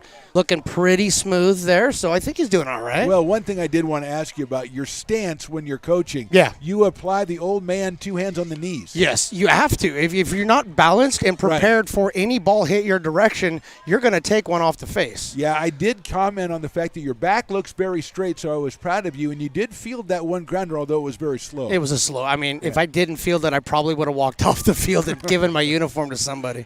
Taylor gets the base on balls, brings up Shane Aldridge. He struck out twice. It sounds it's just fun to hear you having fun down there, and I know Marjam is a great guy. Now, between you and me, is the pressure of being the head man, is it getting to him? I don't think it's getting to him. In fact, I think he's thinking at some point in time, maybe I'll just turn this whole thing over to Stones. Oh, that would be so fun. He might just walk out of the game. There might be a play that happens or he's just not real happy about it or something. I don't know. I'm just saying that I don't think the pressure's gotten to Mike. Mike's too big for the pressure. All right. Last night, as you know, Peyton Stumbo pitched into the 6th, and they took him out so he could get the ovation. Yeah. I'm thinking if we want to do that for Anthony, maybe he'll send you out there to take him out. I'll run that by him. Something tells me he's not going to allow that, but I'll run it by him. All right. Yeah. Fair enough. Fair Yeah. enough. He's the head man. He's and the head man. He has to be able to do that. So is Ray Garcia hanging around down there? Ray Garcia's been down here a few times. He's given me a few tips. What he told me is that tonight I am the pitching first baseman because last night he was the home run first baseman. Okay, well, we've got, as soon as we said that about Anthony, he's got a walk and a single now, so getting a little bit concerned I may have jinxed him. As Aldridge singles the center, Elijah Ramos. So let's send out Marsh and, let's have a little quick conversation. Do that. Now, what is it? Did he consult with you before he went out there to talk about what you think you should say to Anthony? No, in fact, I was asking him all the questions, and what I've gotten from him is there was a pitch count that we were going to be targeting for Perez tonight, and we were getting around that pitch count right now. So he's going to go out there, just talk to him, see, what he's got left to get through this. We've got a guy in the bullpen right now, so, we're setting up, getting ready to rock and roll. Okay, first of all, it's 81 pitches according to your own system up here. Okay. Secondly, who are we looking at in the pen? We've got number 38, if my eyes are not deceiving me from here. Kevin Haynes. Yes, Okay. Kevin Haynes. So Kevin Haynes will be coming in. I was told that Kevin will probably get a bulk of pitching tonight as well, so we'll just kind of see how it plays out. I like having a guy in the dugout. I like having a guy on the inside. This is good stuff. Well, you've asked me to do this on other other ways. Now I found a way to do it. Just go be first base coach. All right. Well, let's just get out. I know it disrespect to Elijah Ramos, but let's just get him out, shall we? Oh, that's a good looking pitch. Now, Stones, I did want to ask you. The home plate umpire has talked to West Coast Kings a bunch of times already in a couple innings. What's going on down there? Do you know? Yeah. Well, there's a couple of things. So, Don, the umpire, Tremendous guy. I got to meet him. He's a really nice guy. Good guy. I'll fill you in after this pitch. All right. Big chopper out toward shortstop. Forrester can't see it, so it's going to be an infield single. Nice try over there by Sanchez, and now the runner to the plate. He slides in. He is safe as the ball gets away at first base and going down to second is the hitter Elijah Ramos. Well, Stones, I feel like I've really jinxed things. Yeah, so I'm getting out of here. You're getting out of here. I'm getting out of here. So Aldrich goes to third, Ramos at second. So good talking to you. Keep going down there. Bring us a W, and we'll talk to you after the ball game. Sounds good, Fan. Appreciate it. All right, Stones McCoy. From the dugout, we had 2 outs, and then things kind of went sideways as that's a big chopper. Forrester couldn't see it. Sanchez came over and got it and tried to throw it to first and got by Olson over at first base. And scoring is Taylor. So it's an infield single, also an error on the throw. And here's Costello now. Costello has walked and struck out. So 2-2 ball game here. 84 pitches now for Anthony Perez. Costello bunts it, and it's going to spin foul. Not a bad idea, except for had a little bit of spin on it and went immediately foul. So it is 0-2 on T.J. Costello, who went about 30 feet past first base on his run, and he's going to take a while getting back. So he's had some adventures on the bases so far tonight, has T.J. Costello. First baseman T.J. out of Ohlone College. And he's going to take his time as befits a man of his stature to come back. Gets the bat thrown to him by Trevor Harmon, and we're ready to go at 0-2. Runners at second and third. The Kings have scored 1 on 2 hits and a walk here in the inning, and a throwing error by the Potters. 0-2 on T.J. Costello.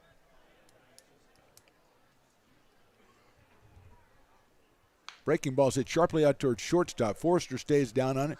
Brandon across the diamond and gets him by a step at first base. TJ got down there quickly, but Forrester throws him out. 1 run, 1 hit, 1 error. We go to the bottom of the 5th. This game is tied at 2. It's all you. No, I insist. It's your turn. Nope, I think it's your turn. I appreciate you so much. Thank you so much. Go. I appreciate your appreciation. It fills me. Safe drivers save money with Farmers. Just for driving safely? It's a Farmers policy perk. Get Farmers and you can get a safe driver discount simply for having a clean driving record for 3 years. Come on. After you. After you.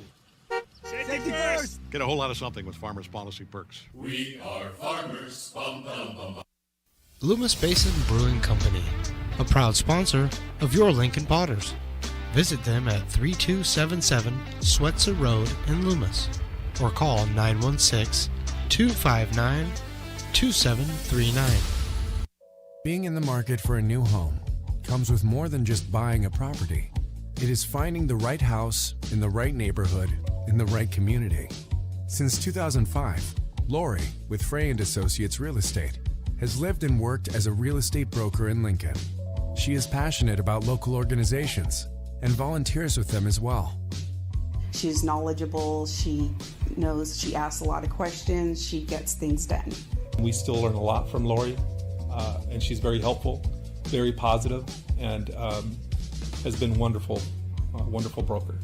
We at Frey & Associates are your local hometown realtor, and we are here for you. Lincoln Potters Baseball. Come on out and join in the fun. Bottom of the 5th, game tied at 2. Landon Marchetti in for his second inning for the West Coast Kings. He had an easy 4th, 1-2-3. He'll face Cade Sanchez, Luke Auden, and the top fielder Brandon Forrester here as the Kings come up with an unearned run in the top of the 5th to tie this one up at 2. Cade Sanchez, of course, the 2-run home run back in the 3rd that served as the Potters' only runs. Potters had a couple of runners on base with nobody out after the home run, couldn't get them around to score. So they find themselves tied here. Sanchez now 17 runs batted in. I think that's Cade's first home run of the summer. Came in at 371 out of Houston, Texas, in Texas A&M Corpus Christi. His first time against Landon Marchetti, the left-hander who works from the stretch. Fastball on the corner, called a strike. 0-1. Sun still third baseman now in the shadows, but shortstop and left field still in the sun on the left side of the field here at McBean Stadium. Sanchez takes outside. Even up at 1 ball and 1 strike. A lot of bustling around going on in the crowd today, and I approve of that. They all have mascots. People want to meet the mascots and stuff. 1-1 pitch on the outside corner, called strike 2. Some of the fans responding to the fact that that corner suddenly got a little bit larger. A swollen corner, we call it in the business. 1-2 now on Sanchez. Breaking ball's hit sharply out towards shortstop. Bobbled out there by Ramos, and he's not going to be able to make the play. I don't know if Elijah was affected at all by the sun on that one. That was a hard shot close to the ground, but it didn't look like he picked it up right away. It'll have to go as an error, and Sanchez goes to first base. First error of the game for the Kings, and I really do think that might have been sun-related. But here's Luke Auden. Base on balls back in the third for Luke from Scottsdale, Arizona, and Georgia Southern University. So Sanchez leads at first. Vertufo, the third baseman, is going to play even with the bag, thinking maybe Auden will sacrifice, but that pitch is outside. No evidence of the bunt by Luke. Brandon Forrester comes out on deck, the top of the order. Sanchez at first, short lead by Cade. Auden takes down low for a ball, 2-0. So this umpire doesn't like him low, but he kind of likes him a little outside. You got to know that stuff. That's valuable information, valuable scouting information right there. 2-0 coming up to Luke Auden. Good-looking pitch, swung on and missed. 2-1. I haven't seen the pickleball in a while, Riley. I haven't seen anybody in a while. Again, there might be a secret mascot clubhouse that they're going to hang out in between innings. I don't know. There's a chopper down to third. Nicely stabbed by Vertufo. He goes to second for one over to first, and Auden's going to beat it out. So a nice play by Vertufo down at third base. That was a big chopper up in the sun, but he handles it and gets Sanchez at second base. And Auden is on first of the fielder's choice, and then he'll bring up Brandon Forrester, who was hit by a pitch and grounded to third. So 0 for 1 so far for Brandon. Both of those against the starter, Liam Kevel.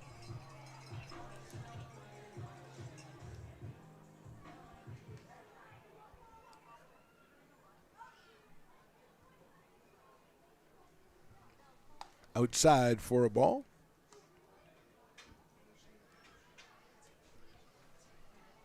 Forrester comes in at .364 for the summer. 8 runs scored.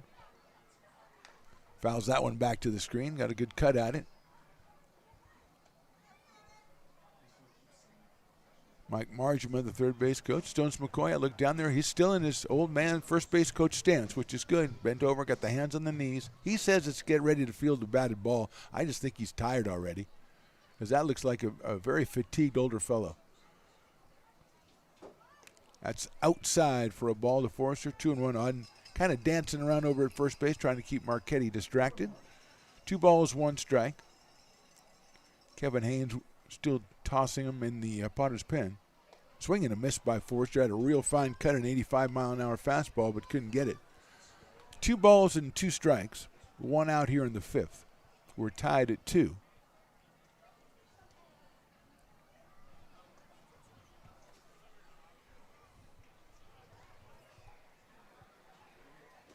That's in the dirt. There goes Auden. The pickup by Harmon. Throw to second base, and he is out at second base. A fine play by Trevor Harmon on a ball in the dirt. He kept it in front of it, picked it up, and gunned it to second base for the out. So 2 outs now for the Potters. A full count on Brandon Forrester. Stones McCoy sending a runner. I don't know if he sent the runner or not, but he might have to take credit for that one or take blame, whatever it may be. 3-2 coming up to Forrester. It's inside, ball 4, and Brandon seemed pretty confident. I was not as confident as Brandon, and it's inside for the base on ball. So he's on base for the second time tonight. Here's Chase Jans, who's flied to center and grounded to short in this one, both of those against Kevel.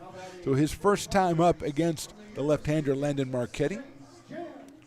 Chase came in at .441 with 10 runs batted in. That .441, the highest average by a Potter this summer. There goes the runner already, and the pitcher caught him, and going back to, now he's headed for second is Forrester. He's in the rundown, going to try to get back to first. He's tagged out by Harmon. So 2 Potter runners thrown out on the bases here in the 5th inning. We go to the 6th with the game tied at 2. It's all you. No, I insist. It's your turn. Nope, I think it's your turn. I appreciate you so much. Thank you so much. Go! I appreciate your appreciation. It fills me. Safe drivers save money with Farmers. Just for driving safely? It's a Farmers policy perk. Get Farmers and you can get a safe driver discount simply for having a clean driving record for 3 years. Come on! After you! After you. Safety first! Get a whole lot of something with Farmers policy perks. We are farmers. Bum, bum, bum, bum. Loomis Basin Brewing Company, a proud sponsor of your Lincoln Potters. Visit them at 3277 Swetzer Road in Loomis or call 916-259-2739. Being in the market for a new home comes with more than just buying a property. It is finding the right house in the right neighborhood in the right community. Since 2005, Lori with Frey & Associates Real Estate has lived and worked as a real estate broker in Lincoln. She is passionate about local organizations and volunteers with them as well. She's knowledgeable, she knows, she asks a lot of questions, she gets things done. We still learn a lot from Lori, and she's very helpful, very positive, and has been wonderful, wonderful broker. We at Frey & Associates are your local hometown realtor, and we are here for you. Lincoln Potters Baseball.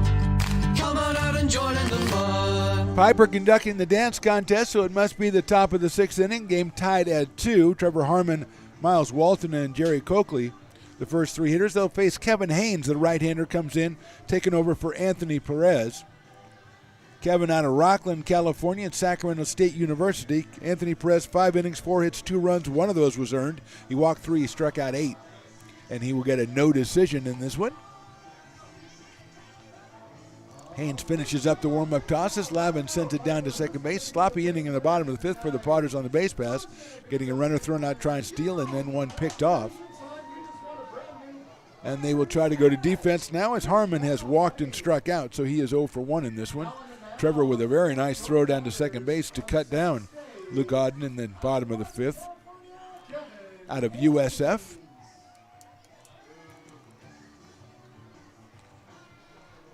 I thought Piper might be joined by some of the other mascots. They might have had a curfew, you know. And maybe somebody dropped them off and had to pick them up in the 6th, stuff like that. That happens all the time. Especially the elementary school Eagle, who was tremendously impressive while I was here. I hope word gets back to his school.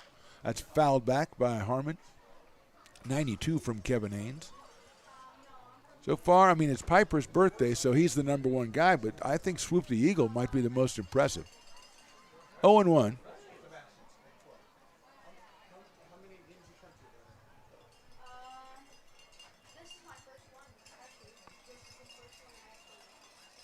That's hit sharply to the right of second base and to right center field. That's a base hit. Jansen's going to have to hurry because Harmon's rounding first, thinking about second, but Chase gets it in quickly. And a single by Harmon. 5th hit for the Kings in this one, and Miles Walton, who has 2 of the previous 4, will be the hitter. The left fielder out of Sac State. Singled in the 2nd, singled in the 4th. So he's up here with nobody out, and over at first base is Harmon.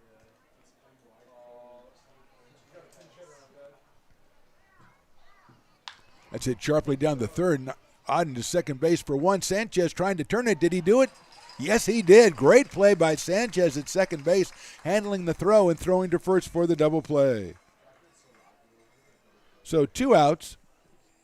It looks like Trent Keys is going to be the pinch hitter. Number 28, Trent Keys from San Jose State, will bat for Coakley. Pinch hitting for the West Coast Kings. Our pinch hitting job batter, number 28, Trent Keys.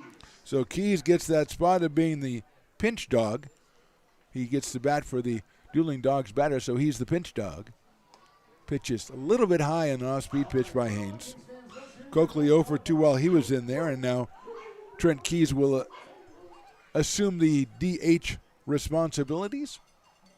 And he hits that one out to center field, hits it well. Jan's on the move to left center field, but he has a beat on it, reaches up and makes the catch. So Keys hit the ball well, but he's retired on a fly ball to center field. We go to the bottom of the 6th. This game tied at 2. The mouth-watering Big Mac with a savory Filet-O-Fish and a tasty McChicken. My goodness, that looks good. Oh, you're making a McDonald's menu hack. Yes, a land, air, and sea. Oh, it's going to tip over. No, it's good. It's good. Very stable. Order the Land, Air, and Sea by name. Build it by hand.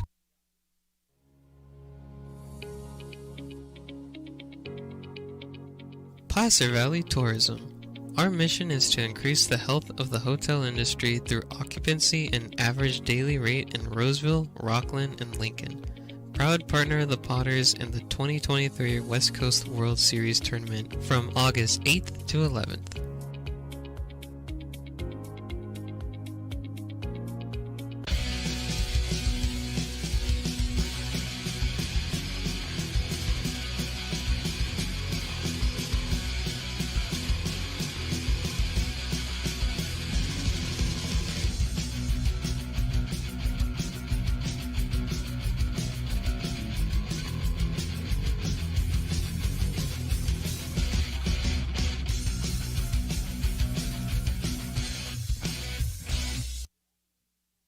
Lincoln Potters Baseball. Come on out and join in the fun. Fantastic job on the spinning bat race by Willie the Warrior from William Jessup and Piper the Peacock. They were both staggering big time. They had to race to get to Dinger, and I thought it was a tie, but I believe it's going to be Piper the Peacock because Willie, in a violation of every rule known to man, tried to tackle Dinger. And you can't do that. You just can't do that. Piper, another victory. So the race, the air guitar contest, the axe throwing, and now the bat spinning. Piper's having a day. What a day for Piper. Incredible. Bottom of the sixth, Landon Marchetti, who almost just got hit by that throw by the catcher down to second base at the end.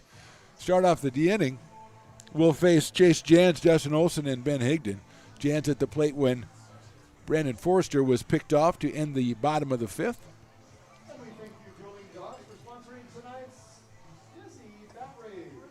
So Dueling Dogs, the sponsor of the bat race. I can see the connection there as Willie the Warrior acquitted himself quite well by staggering, but then maintaining his balance long enough to get to the finish line, but was nosed out by the birthday boy, Piper the Peacock.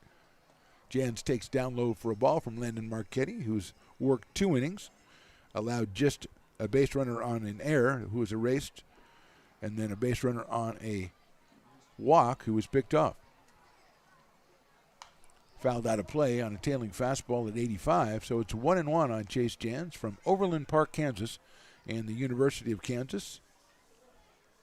On Twitter all season long with his defensive highlights. Waits for the 1-1 from Marchetti. Outside, ball 2. Trevor Harmon trying to move that one in, but it was a little too far for Trevor. So it's 2 balls and 1 strike. Justin Olson waits on deck. That's on the outside corner, call strike 2. That's where it's a strike, and the crowd does not care for that outside corner, the swollen corner. But that's the way it's going to be, and Jans going to have to deal with it at 2 balls and 2 strikes. Breaking ball is outside, 3-2.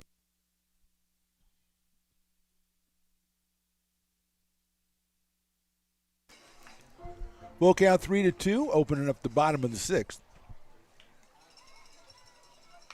That's a little looper out towards second. Second baseman Aldridge is over and makes the catch. So Ty Aldridge grabs that one out of the air, and Jans is retired. 1 out here in the 6th. Here's Justin Olson, who's flied out and flied to center. Those were both against the starter, Liam Kevel. His first at bat against the left-hander Marchetti, and Dinger is shaking his groove thing there behind home plate in sort of an impromptu dance contest set to the walk-up song for Justin Olson. Olson swings and misses at a breaking ball. 0-1.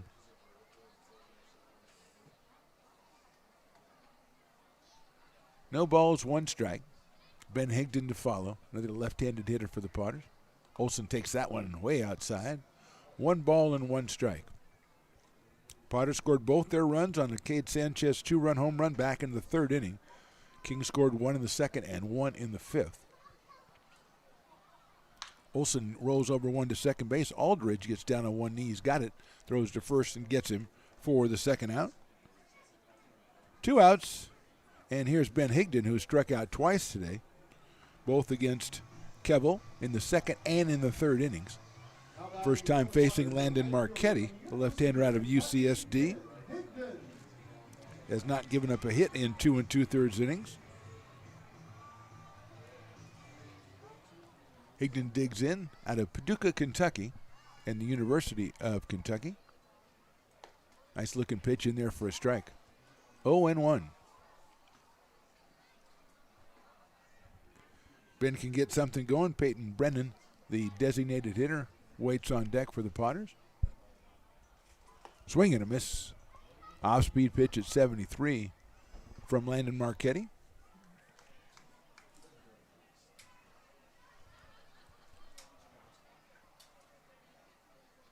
Hit one out toward shortstop. The pitcher almost had it, but fell down. Picked up at short and thrown to first. Nice scoop over there by Costello on the throw from Ramos for the third out. So 1-2-3 again from Marchetti. We go to the top of the 7th. Potters 2, Kings 2.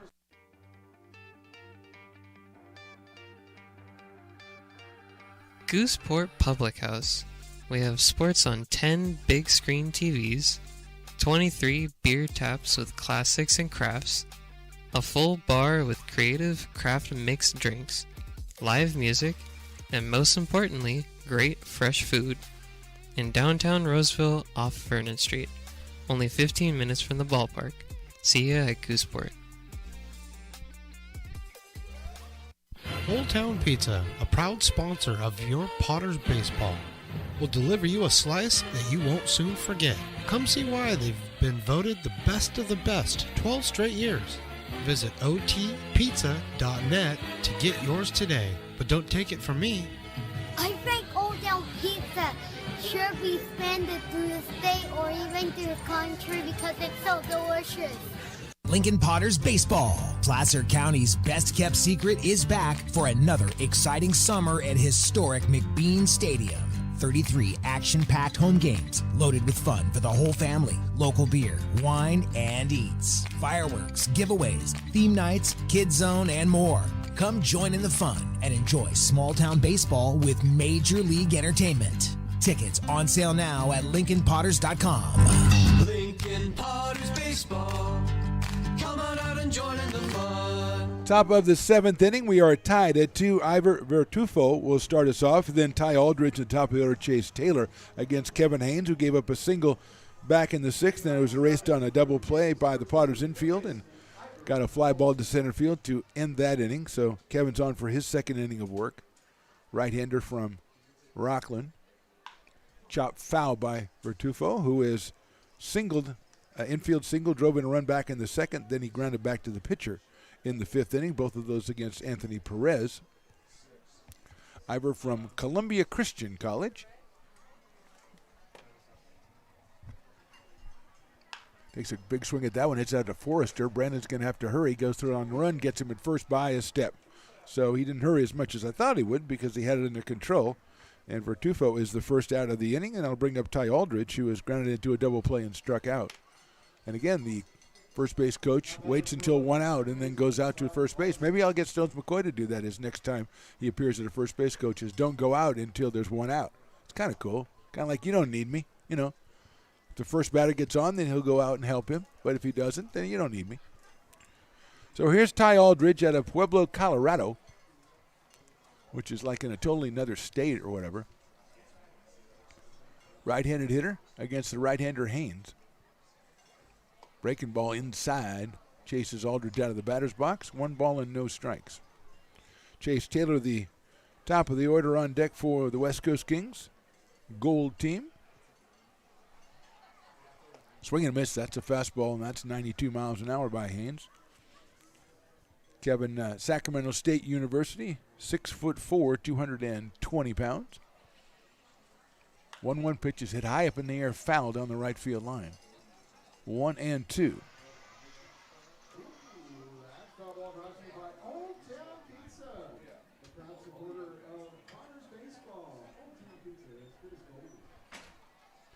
Here's the 1-2 from Kevin Haynes. Fouled again by Aldridge. Back to the screen this time.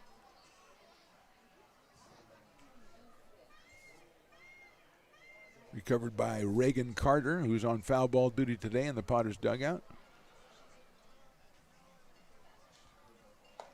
Inside, did he go? No, he did not. Looked like he was just getting out of the way. Almost inadvertently swung, but didn't. So it's a 2-ball, 2-strike count now on Aldridge. Number 9 hitter in the Kings lineup. In an 0 for 2 so far tonight. Breaking ball just a little bit too high. Full count 3-2 on Ty Aldridge.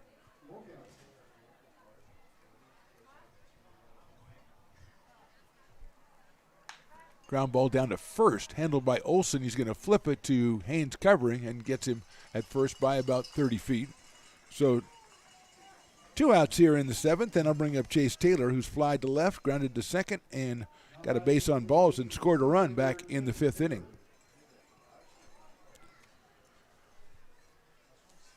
So Chase is 0 for 2 with the run scored, left-handed hitter, against the right-hander Kevin Haynes. Activity just getting started in the Kings bullpen as well. Taylor takes in there for a strike. That's 93 from Kevin Haynes. His fastball's been up around there since he came in last inning. That's chopped right back over the mound. He puts his hand up there, but luckily it doesn't hit his hand. It's a single to center for Chase Taylor. Just an instinct to put his hand up there, but luckily for Kevin, it did not hit his hand. And a single by Taylor.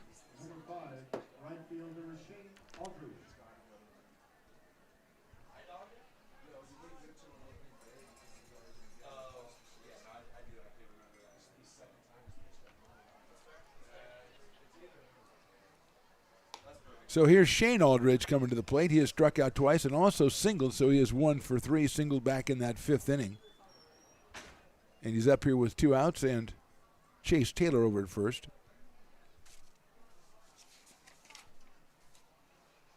Pops it up out of play.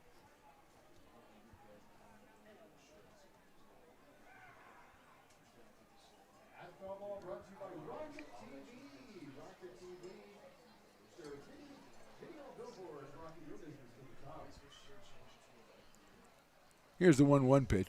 Popped up out of play. Defensive changes for the Potters. Getting word that Ben Romano is now out in left field. Tyler Garrity has moved over to center. And in right is Zach Chamiso. So that's a little defensive alignment change for the Potters. That's coming from the inner workings of the Potters organization. 1-2 pitch. It is just a little bit high, 93 miles an hour for Kevin Haynes. 2-2 now. Wouldn't be surprised to see Chase Taylor maybe decide to take off, put himself in scoring position.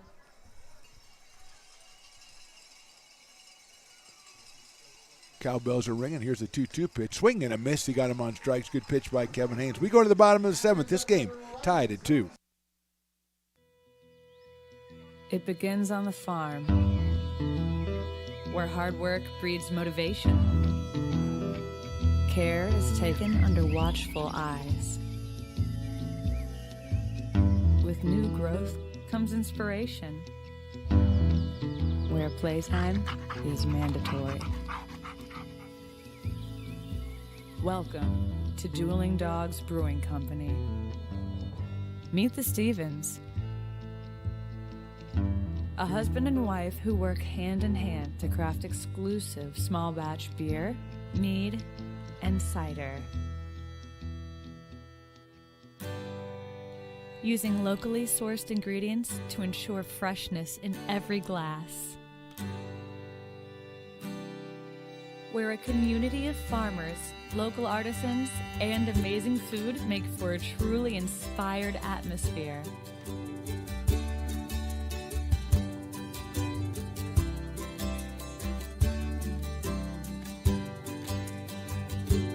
At the end of the day, we know the value of hard work. The families it unites, it's in the pride we take, the stories we tell, and the best friends who are cherished.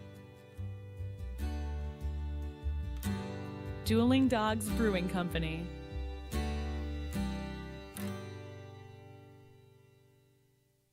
Lincoln Potters Baseball. Come on out and join in the fun. Moving along to the bottom of the 7th inning, Potters and Kings tied at 2. Landon Marchetti out here for another inning of work, his 4th inning of work, and he has been very impressive so far. Gone through 3 innings and hasn't given up a run. One guy reached on an error, one on a base on balls. Here's Peyton Brennan. He has struck out and grounded to first tonight, so he is 0 for 2 after last night's 3 for 4 performance with 2 home runs. Breaking ball catches the outside corner. Very effective pitch so far for Marchetti against the left-handed hitters, of which the Potters have many.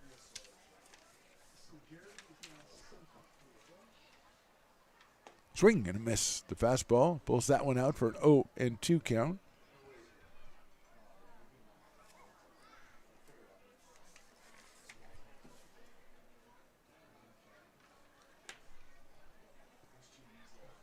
That's outside for a ball.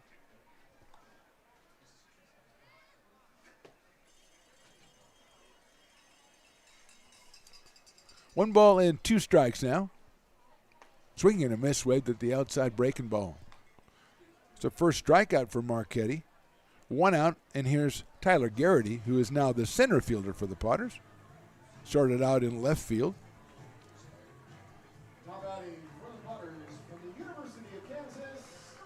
So here's Tyler. He struck out and grounded to shortstop, so 0 for 2 in tonight's game.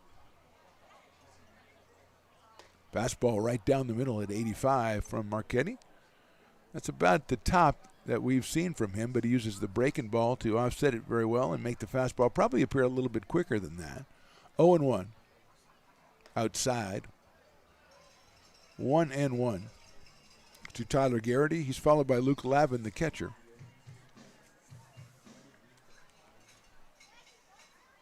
Swing and a miss. Ball down low from Garrity. 1-2 for Tyler.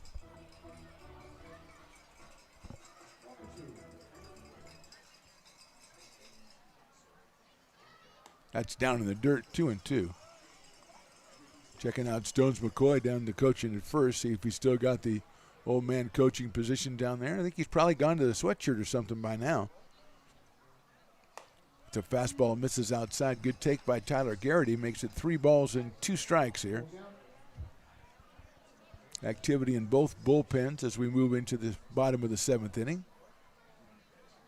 3-2 coming up from Marchetti. Check swing, did he go? No, he did not. Ball 4. So Garrity on a ball that was inside, again, almost an involuntary swing, but he didn't go.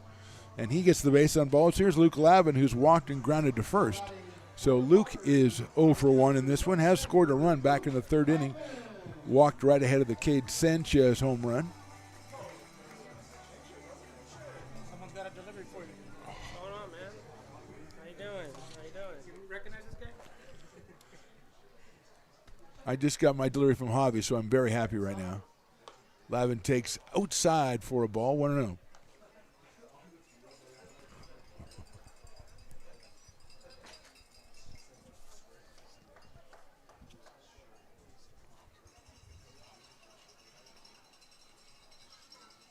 That's a chopper down the first baseline, foul.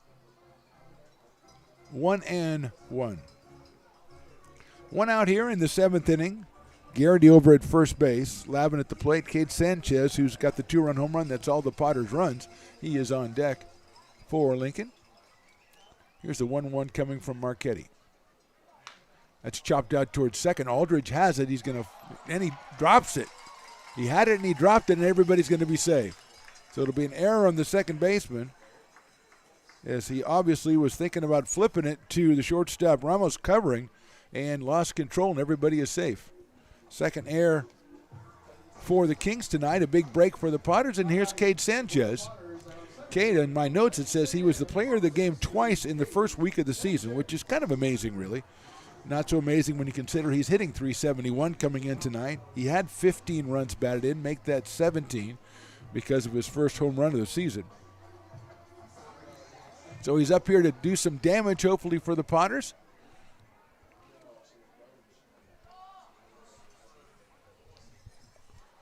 Two on and 1 out, an error and a walk for the Potters in this inning.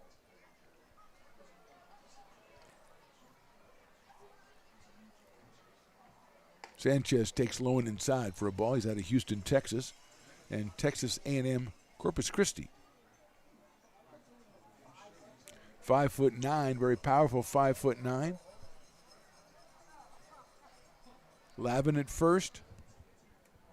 Garrity at second. Tyler, a pretty speedy base runner. That's hit right at the second baseman, Aldridge. It hops up on him. He picks it up, flips to second for one. They're not going to try it first, and the throw's instead going to go back to third. So it could have possibly been a double play, but it ends up getting Lavin at second base. Moving over to third is Garrity. So first and third, 2 outs, and it all heads to Luke Odden. And we're going to have a meeting at the mound by the West Coast Kings, so we'll step away for just a second. We're in the bottom of the 7th. Potter's threatening, but the score is tied at 2.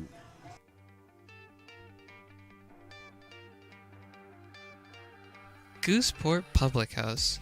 We have sports on 10 big screen TVs, 23 beer taps with classics and crafts, a full bar with creative craft mixed drinks, live music, and most importantly, great fresh food.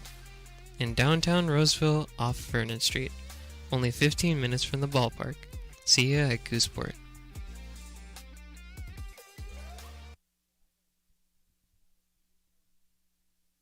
Being in the market for a new home comes with more than just buying a property. It is finding the right house in the right neighborhood in the right community. Since 2005, Lori, with Frey & Associates Real Estate, has lived and worked as a real estate broker in Lincoln. She is passionate about local organizations and volunteers with them as well. She's knowledgeable, she knows, she asks a lot of questions, she gets things done. We still learn a lot from Lori, and she's very helpful, very. Meeting at the mound is over. We're ready to go. Here's Luke Odden, who's walked and reached on a fielder's choice. He's up here with runners at first and third and 2 outs now. He shows bunt, pulls it back. It's in there for a strike. 0-1 on Luke out of Scottsdale, Arizona.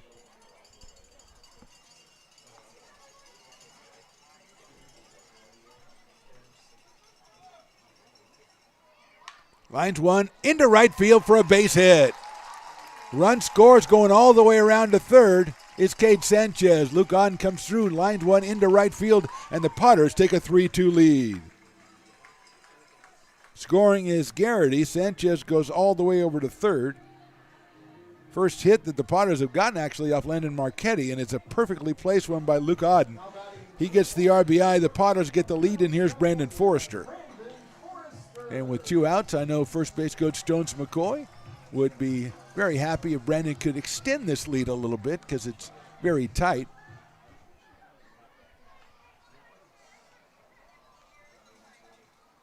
That's outside for a ball. 1 ball and no strikes. So a strikeout, a walk, an error, fielder's choice, and an RBI single, and the Potters lead at 3-2. Forrester takes on the outside corner for a strike. That's that swollen corner. 1 ball and 1 strike on Brandon Forrester, who has grounded to third, been hit by a pitch, and walked. Takes it outside.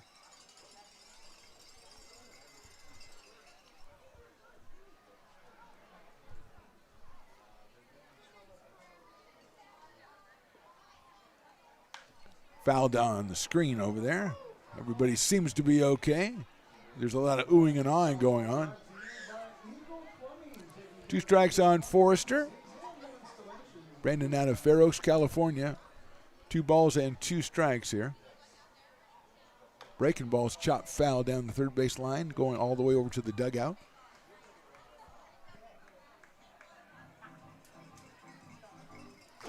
Still 2-2 on Brandon Forrester.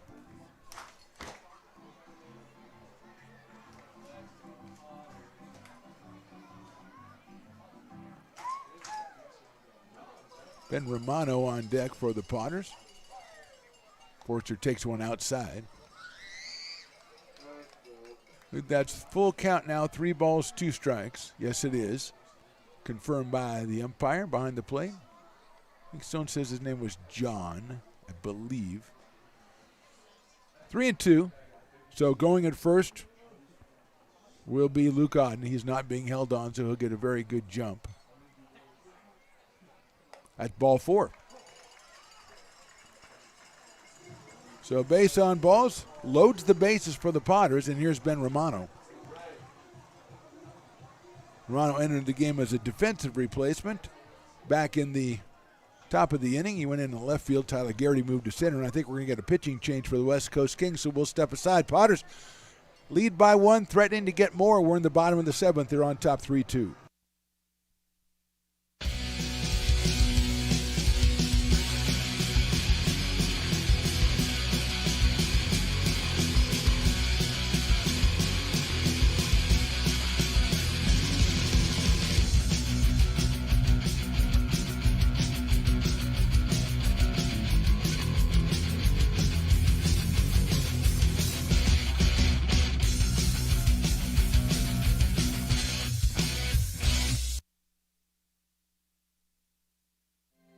Have you ever wondered, what is CMN?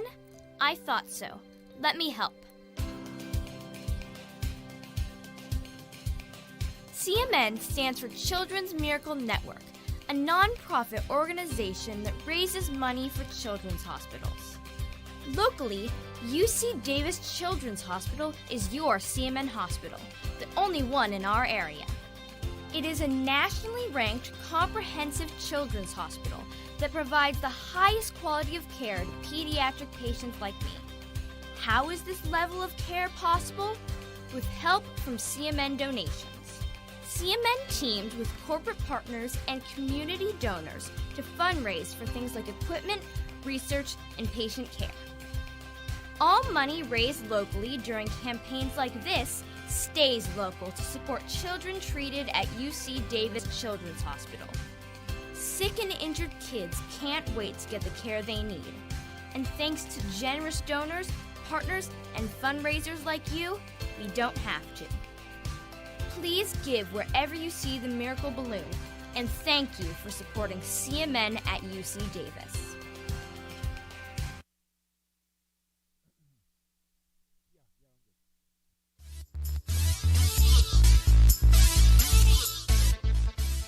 Right-hander Grant Santos is the new pitcher for the West Coast Kings. He comes in relieving Landon Marchetti, who went 3 2/3 innings, gave up just 1 hit, did walk 3, and gave up the 1 run, and is responsible for all 3 runners on the bases right now. That's Sanchez at third, Auden at second, and over at first, Brendan Forster. Ben Romano coming in for his first at bat of the day, so Chase Jans was 0 for 3 while he was in there. And here's Ben Romano out of Mendham, New Jersey, and Tulane University. Justin Olson is on deck. Romano takes outside a fastball at 89. 1-0.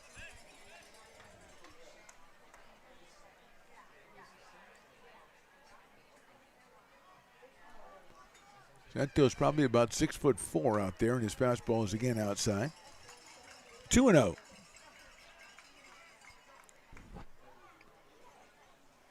Potters have scored 1 here in the bottom of the 7th. They lead it 3-2. That's a high fly ball to right field. Going over is Aldridge into foul territory. And it's down.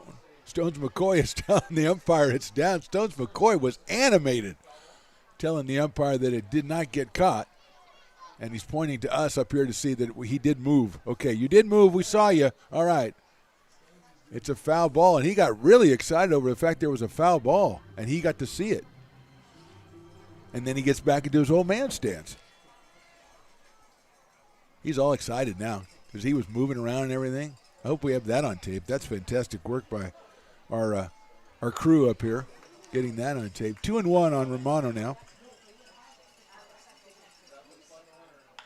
Little looper out toward third. Nice catch out there by Bertufo. He went over in front of shortstop and caught it in the air. So 1 run, 1 hit, the bases left loaded. We go to the 8th. Potters lead by 1.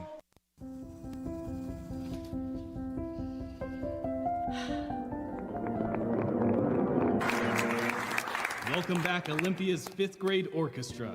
Perhaps there's no place like your home because you made it so at R.C. Willey. I'm Bill Evans, president of the Placer County Association of Realtors. We're in the store, our conference facilities, an amazing team helps keep together an amazing organization, and we thank them all. This organization can't do what it does and can't run the way it runs without the help of so many members volunteering their time. The success of the Placer County Association of Realtors is largely dependent on our active volunteer members to help our organization and industry. The work of our committees greatly impacts our ability to champion efforts across the board and giving back to the Placer County community wherever we can. Like all service organizations, I wanted to serve. And getting involved with the affiliate committee was the perfect way to do that. I love being able to serve my community with my business friends and other leaders and give back to those who are in need. The thing I love about the PCAR committees is they all work toward the same goal of bringing the community together to support those in need in our surrounding area. I instantly came to the meeting and had a wonderful time, felt like I was a part of something bigger, and it was just the start of my leadership journey.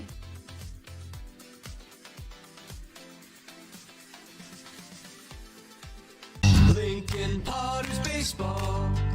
Come on out and join in the fun. Top of the 8th inning, Elijah Ramos, TJ Costello, Trevor Harmon going to take to the plate for the West Coast Kings against Kevin Haynes. Working his 3rd inning now, and that pitch is in there for a strike. He's given up 2 hits, struck out 1.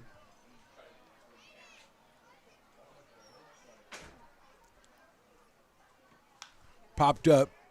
Going out, the shortstop coming in, the center fielder, Garrity. Tyler's going to call for it and make the catch for the first out. Ramos is retired on a fly ball to center. He is 1 for 4 today. And that'll bring up TJ Costello, who walked in the 2nd, struck out in the 4th, and grounded to short in the 5th. TJ scored a run back in the 2nd inning. So he is 0 for 2 out of Ohlone College down in the Bay Area.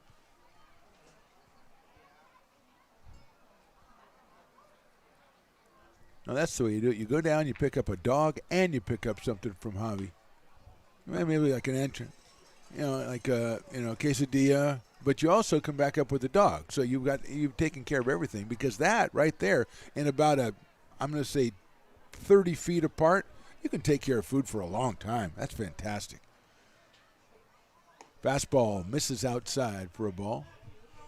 Then you can go out and get your canned beer out there, only for the actually you can't anymore because they ended sales at the 7th. So you should have already figured that out, already planned for that. 1-1 is chopped out towards short, cut off by the 3rd baseman over to first. Nice play over there by Luke Auden. He cuts in front of Forrester and throws out Costello at first base. 2 outs quickly here in the 8th inning, and Trevor Harmon coming to the plate. He walked back in the 2nd, struck out in the 4th, and then singled in the 6th inning. Trevor out of USF, University of San Francisco, wearing number 24.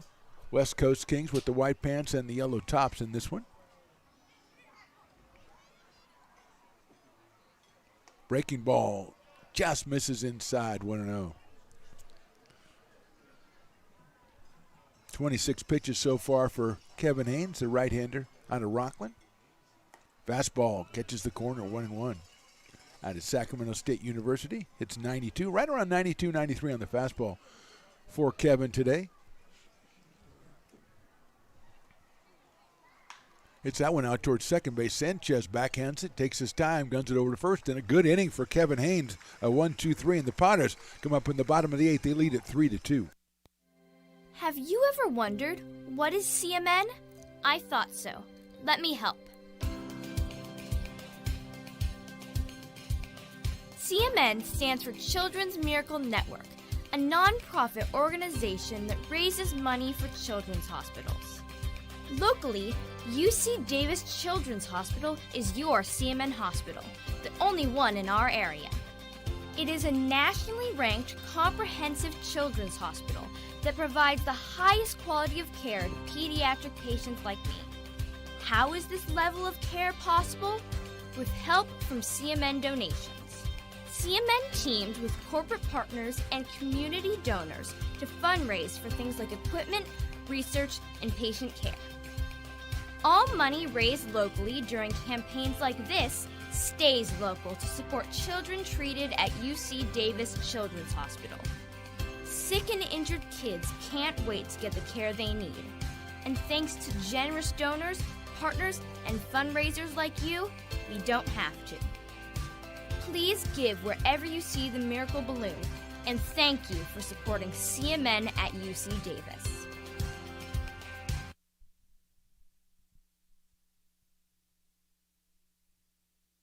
Lincoln Potters Baseball.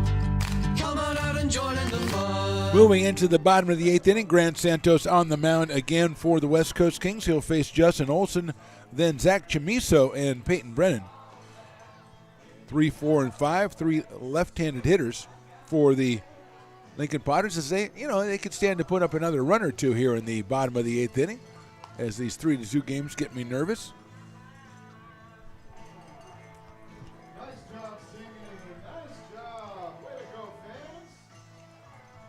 So here's Justin Olson. A strikeout, a fly to center, a ground out to second base for Justin, who came in at 343 with 2 home runs and 12 runs batted in. Big left-hander steps in against Santos, his first time against Grant Santos. Hits one sharply to the right of first base, backhanded by the first baseman over to the pitcher. Nice play by Costello and by Santos to get Justin Olson at first base. Costello roaming far and wide, but Santos got right over there and covered the bag, and they got Justin by a couple of steps. Here's Zach Chamiso making his first place appearance tonight. He came on for Ben Higdon, who was 0 for 3 with a couple of strikeouts. Zach out of Lincoln High School and Sierra College, headed to UC Riverside. And he's Engineer Riley's favorite player on the Potters because every time he hits it almost to the fence. That's what Riley says, and hey, it makes sense to me. You got favorites because whatever reason you got a favorite is fine with me. And he did. Zach has gotten kind of like really close on a couple of occasions this year. That's outside. Either to get in a home run or to drop it in an extra base hit. He's always seeming to get robbed. He's like a perpetual victim, really. That's ball 3. Peyton Brennan on deck, the DH. Grant Santos, the third pitcher. Liam Kevel started. Then Landon Marchetti went the middle 3 2/3, and Santos came on to get the last out back in the 7th inning. 3-0 pitch swung on and missed by Zach Chamiso, who wanted to get that one over the fence. I have no doubt about that one, but didn't quite make contact. So it is now 3-1 on Zach. That's ball 4. So Chamiso gets the base on balls with 1 out, and that'll bring up Peyton Brennan, who had 2 home runs last night, 0 for 3 so far tonight. Struck out in the 2nd, grounded out in the 4th, struck out in the 7th. So out of Rockland, California, Brennan steps in. Left-handed hitter against Grant Santos. That's a nice fastball in there for a strike at 87 by Santos.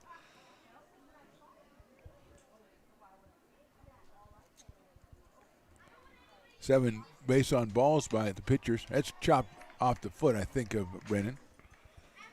Kevel walked 3, Marchetti walked 3, and that is the first base on balls by Santos. So 7 free passes for the Kings pitchers, which is about the only thing they've done wrong. They've only given up 2 hits to the Potters. I better recheck that. Yep, 2 hits. Home run by Santos, RBI single by Luke Auden. 0-2 on Brennan. Takes it down low. Trevor Harmon behind the plate. Vertufo at third, Ramos at short, Aldridge at second, and Costello at first. Shane Aldridge in right, Taylor in center, and Walton in left. And I think Bach was called again. That time I think it was just too quick coming through the stretch, coming set. And Chamiso goes down to second base. A couple of balks tonight against the West Coast Kings.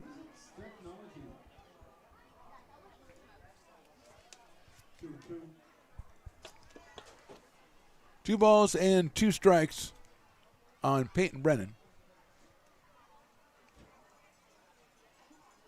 Fouls that one off to our left.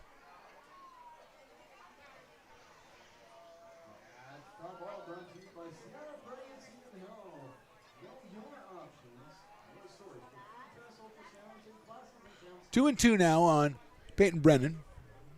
Chamiso now at second, leading off, getting shadowed. Brennan fouls that one off, stays alive at the plate. That one goes back to the screen, and he'll do it again, 2 balls and 2 strikes. Potters scored 2 runs in the third, 1 in the 7th. West Coast Kings 1 in the 2nd and 1 in the 5th. Anthony Perez and Kevin Haynes have combined to hold the West Coast Kings. Kings have 6 hits in this game. But the Potters have been pretty good as far as limiting the free passes, and that's always a critical aspect. Brennan fouls one off. Harmon can't hold on to it, so he'll get himself another chance. Grant Santos, right-hander, about 6'3", 6'4", against Peyton Brennan. Brennan goes 6'2", out of Rockland, California, UCLA, for his college pursuits. Here's the 2-2. No, they're going to pick the runner off at second, but getting back is Zach Chamiso, who's seen that play before as an old shortstop.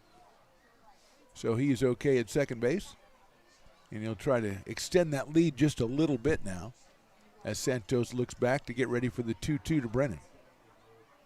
That's chopped out toward second, but the pitcher, it's off the glove of the pitcher, and he's going to be safe at first. Chamiso goes to third. It's an error on the pitcher. A third error for the West Coast Kings, and the Potters with a chance now with 1 out, and first and third, and Tyler Garrity coming to the plate. Tyler started out in left field today. Now he's in center. He struck out in the 2nd, grounded out in the 4th, and walked and scored in the 7th on the Luke Auden base hit. So just 1 out. Potters had a situation like this earlier back in the 3rd inning, but couldn't capitalize. Garrity takes a fastball outside at 87 from Santos. Santos just was running toward first and kind of kept running without the ball. Didn't get it cleanly, and Brennan, motoring all the way through, was safe at first base. And he's also safe when that throw over, as he dives back in under the tag from T.J. Costello. Garrity at the plate. There's another throw to first base. Costello with the tag.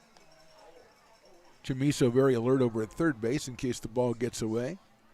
Over at first on one of those pickoff throws.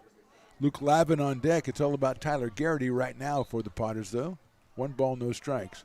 Runner's going, and he fouls it out of play. So maybe the hit and run on by Stones McCoy over at first. I don't think they let Stones make those calls. I think that's Mike Marjam at third making the calls. I hope Stones didn't go, hey, the hit and run's on, get ready. Because I think the first baseman could hear that. I'm not saying he did that. I'm just saying I could see him doing that. But he's back in his stance, his faithful stance. We got to get that should be his bobblehead right there. He's got the sturdy base, he's got the wide base, and he's got the hands on the knees to support himself. That's in the dirt. Nice stop by Trevor Harmon. That might have got back to the screen for a run for the Potters. Instead, it's 2 balls and 1 strike on Tyler Garrity. Tyler came in the game, 5 from his last 14 during this week of Potter play. Throw over to first base, and Brennan is back.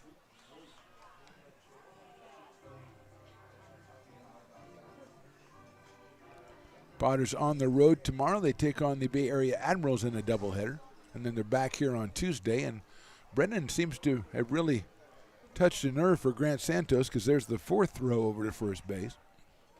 So we're back here on a 2 for Tuesday and Thirsty Thursday next week against the Stompers. There goes Brennan. It's outside. Harmon's going to throw down. The throw is going to bounce into center field, and a run will score. And Brennan gets up, and he's going to go to third. And Taylor's throw is a little bit too late.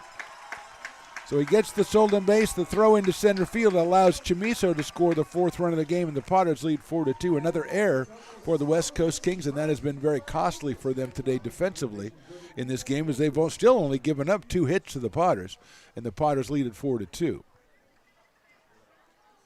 Just saw a note on my phone that the Angels are playing the Rockies today. The Angels lead 24-0. That's got to be some sort of blip in my phone. I'll send my staff on that one. There's a hard hit ground ball into center field for a base hit. So Garrity, through a drawn-in infield, comes up with the RBI single, and the run scores. Potters put up their 2nd run of the inning. They now lead at 5-2 in a big RBI single by Tyler Garrity. Sharply hit to the right of second baseman Aldrich, who was drawn in. Potters now leading at 5-2, and they now have 3 hits in the game, which is nice. And a meeting at the mound for the Kings, and we'll step away for just a moment. We're in the bottom of the 8th inning. The Potters suddenly a 5-2 lead. Astro Air Design Incorporated, where you feel the difference. We are a locally owned and operated heating, air conditioning, and custom sheet metal company committed to the highest quality of craftsmanship at a competitive price. Our trained and certified technicians have the knowledge and experience required to install, maintain, or repair your home comfort solutions. Our upfront pricing gives you the peace of mind because you know your price is locked in.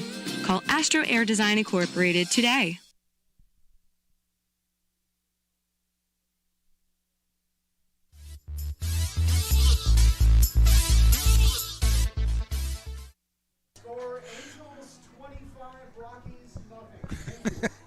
Luke Lavin coming to the plate. 25-0 Angels. That's crazy. That's really crazy. Potters have 3 hits. The Angels have 25 runs. There goes the runner. Not even a throw to second base, and Garrity steals it. Tyler, one of the faster base runners on the Potters, gets the single, gets the stolen base, and he's in scoring position now in 0-1 to Luke Lavin, who has walked, grounded out, and reached on an error. All this with 1 out for the Potters, and Lavin pops that one back over the screen. Cade Sanchez on deck.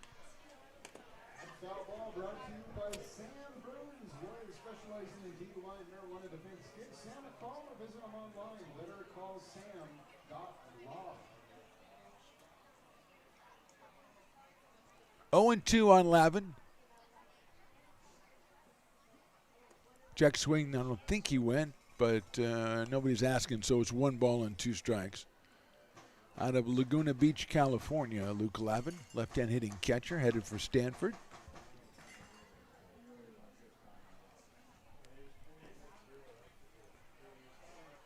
One ball and 2 strikes. Lavin swings and misses. He's down on strikes. 2 outs here in the 8th. And that'll bring up Cade Sanchez, a 2-run home run in the 3rd, reached on an error in the 5th, and into a fielder's choice in the 7th. So 1 for 3 for Cade with a run scored and 2 driven in. Leads the Potters with 17 runs batted in on the summer. Came in 371 for the second baseman out of Houston, Texas. Up here for his first time against Santos.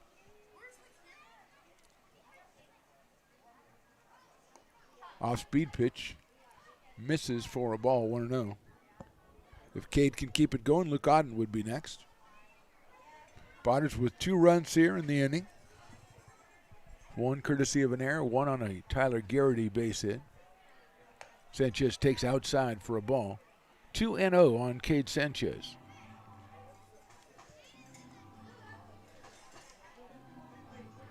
And here's a news flash. The Rockies have broken into the scoring column. They now trail 25-1.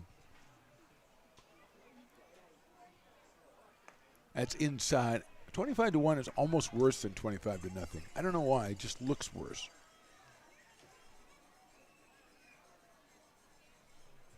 Three balls and no strikes on Cade. 2 outs here in the 8th.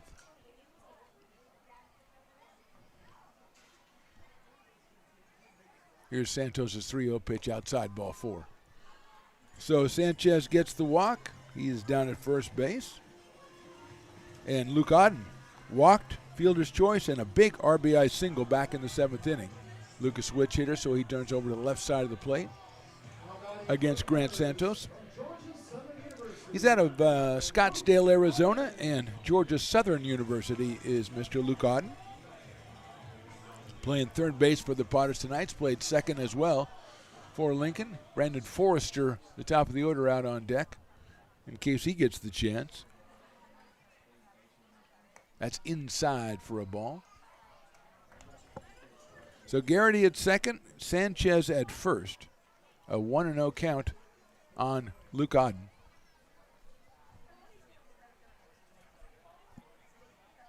Fastball is inside. I thought that was on the swollen corner, but I guess not. 2-0. 5-2 Potters, bottom of the 8th. 2 outs, 2 on. And a 2-0 count to Luke Auden. Fouls that one back to the screen. He got one that looked like he liked and just a little bit off on it. Just checking Stones McCoy's posture. And yes, he's still in the same posture down at first base. Now, he just straightened up and, okay, Ben, back down into your spot. He's wearing a watch or something out there. Now he's moving a little. Then he gets in the spot again. Very good. 2-1 pitch is fouled off. So he changed his direction, but he's still in the same position. That's good. Now he's coming over here maybe to have a word with somebody? No, just to look for something. A lot of pressure on you when you're a coach. You're being scrutinized all the time. And he needs to get back down in that position. There it is. Okay, good. He's ready to go. 2-2 coming up. A little bit outside, 3-2.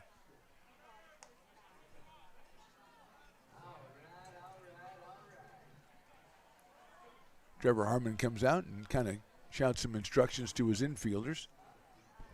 And we're ready to go 3-2. Santos checks the runner at second. That's Tyler Garrity. Ground ball first base, T.J. Costello in front of him. He's got it. He gets over to first just in time to get Auden. So 2 runs on a hit and 2 left for the Potters. We go to the top of the 9th. Lincoln leads at 5-2. It begins on the farm, where hard work breeds motivation. Care is taken under watchful eyes. With new growth comes inspiration, where playtime is mandatory. Welcome to Dueling Dogs Brewing Company. Meet the Stevens,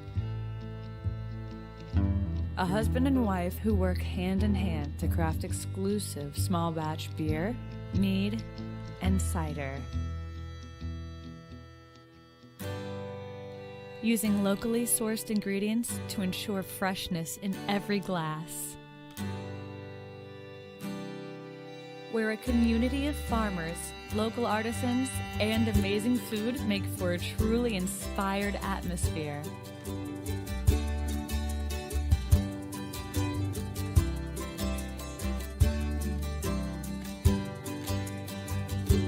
At the end of the day, we know the value of hard work. The families it unites, it's in the pride we take, the stories we tell, and the best friends who are cherished. Dueling Dogs Brewing Company.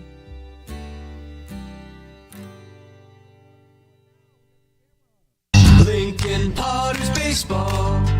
Come on out and join in the Top of the 9th inning, Potters lead at 5-2. Stones McCoy as the coach, involved in the pump it up chant, which the Potters do in their head going into the top of the 9th. They grab the chairs. Everybody's doing it here. They're doing it in the stands. I some medical conditions, so I can't really participate. But we did have Willie was doing it. CB over there. We got Zip Tie was going crazy over there, just going nuts. I think he just holding that thing up. And Stones was doing it on the field, but then he stopped. So, I know he always wanted to do that, and he had to step to go back to his other pose where he kind of bends over. Kevin Haynes out here for another inning of work. This is Kevin's 4th inning of work. He's given up 2 hits so far and struck out 1, and he'll face 6, 7, and 8. Miles Walton, then Trent Keys and Ivor Vertufo for the West Coast Kings, who now find themselves trailing 5-2, even though, and I have to check this again, even though the Potters only have 3 hits today. West Coast Kings have committed 4 errors, and they've been very costly to the cause. Here's Miles Walton, who's got 2 singles and hit into a double play, so he is 2 for 3 in this one.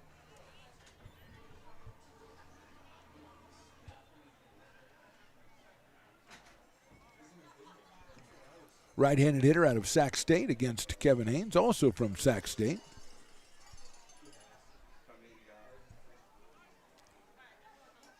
Haynes' fastball is in there for a strike at 90. 0-1 on Miles Walton. Trent Keys to follow, and then Ivor Vertufo. That one's in there again. 91 for Kevin Haynes. And the call for more cowbell goes out, and it's pretty much answered. I mean, not overwhelmingly, but it's answered. Fastball just a little bit outside. The waist pitch at 91 again. 31 pitches so far for Kevin Haynes. Pretty efficient so far for the right-hander from Rockland. That's in the dirt. 2-2. Potters come in at a record of 15-9, 7-6 in CCL play. They return to CCL play tomorrow on the road against the Admirals. Chopped down the third base line. That's a fair ball, I believe. What a try on there by third baseman Auden, but he's not going to be able to get it. And Walton has his third hit of the game, a single down the third base line. That's 7 hits for the Kings, and as I said, Miles has 3 of them, and here's Trent Keys, who came on to pinch hit for Jerry Coakley back in the 6th and flied out deep to center field in his only appearance. So Keys, out of San Jose State, up here, left-hand hitting DH, with a runner at first, nobody out. Potters have a couple people up in their pen. Haynes' first pitch is swung on and missed, 0-1. Might be waiting to stretch it out a little bit down there, seeing what happens with Trent Keys. Here's the 0-1. Keys takes a fastball outside. 1-1. 1 ball, 1 strike. Keys hitting from the left side against the right-hander Kevin Haynes. Auden even with the bag at third. Check swing, he went around. That's strike 2. 1 ball, 2 strikes on Trent Keys.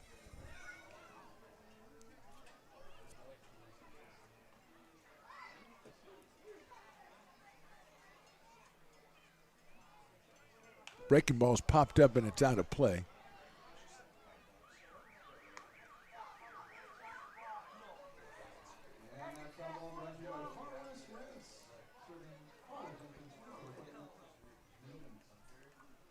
One ball, 2 strikes. There goes the runner at first. It's outside. The throw from his knees by Ivan, but he is in there for the stolen base by Miles Walton. More importantly for Potters fans, 2-2 now on Trent Keys. Walton in scoring position at second base.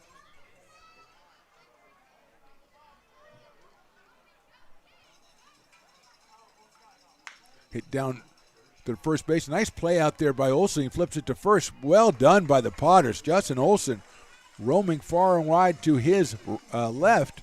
He gets it and flips it over to Haynes covering. Moving to third is Walton, but the out more important for the Potters right now. 1 out in the inning, and Ivor Vertufo going to be the hitter. The third baseman is an RBI single back in the first, grounded to the pitcher in the 5th, and grounded to the shortstop in the 7th. So Ivor is 1 for 3. Comes to us out of Columbia Christian College or University, not really sure which one. Here's Haynes' first pitch, and it's a fastball and it's a strike at 91. Really fine play there by Justin Olsen. That's one that can get by you quickly, and he flagged it down and made the perfect pitch over to Haynes covering. Outside for a ball, 1-1. Ty Aldridge scheduled to be the next hitter for the West Coast Kings. That's foul ball over toward the Potters dugout. I saw a bunch of Potters springing out to get it. Did not see Stones McCoy, who, as befitting a coach, is wearing his jacket, and he's probably just kind of reclining in his chair. So I understand that. He is forgiven. Big pitch right here, 1-2 for Kevin Haynes. That's big chopper out toward the middle of the diamond. Sanchez has it. He throws to first on a hop and did not get him.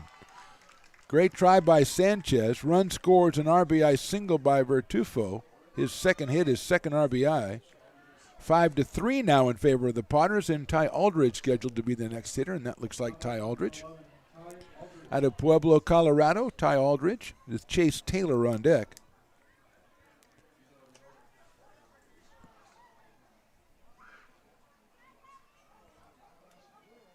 Swinging and a miss at a fastball. Got up to 92 for Kevin.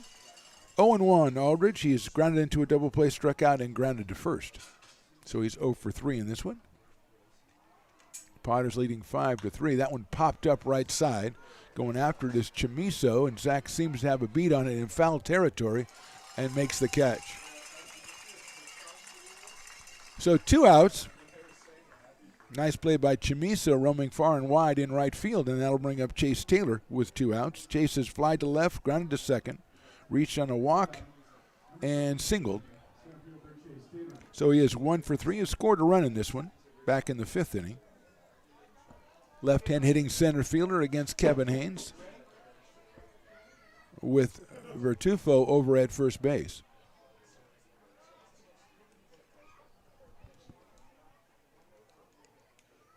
Fastball just misses that outside corner, so it's 1-0 on Chase Taylor.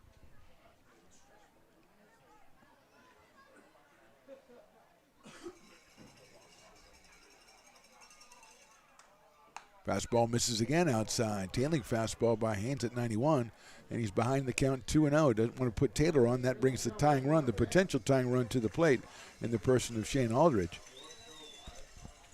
Vertufo leading at first base. 2-0 coming up to Taylor. It is just a little bit too high. So 3-0 to Chase Taylor.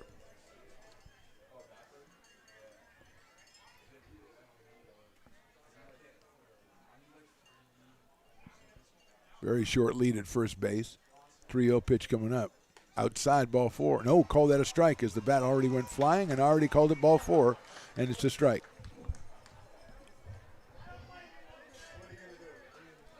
That was probably the farthest I've seen the bat thrown, and it wasn't that the call wasn't made while the bat was in the air, then the call was made. So it's 3-1 now on Chase Taylor. Swing and a miss inside fastball there by Haynes at 91, and now we're at last strike guy.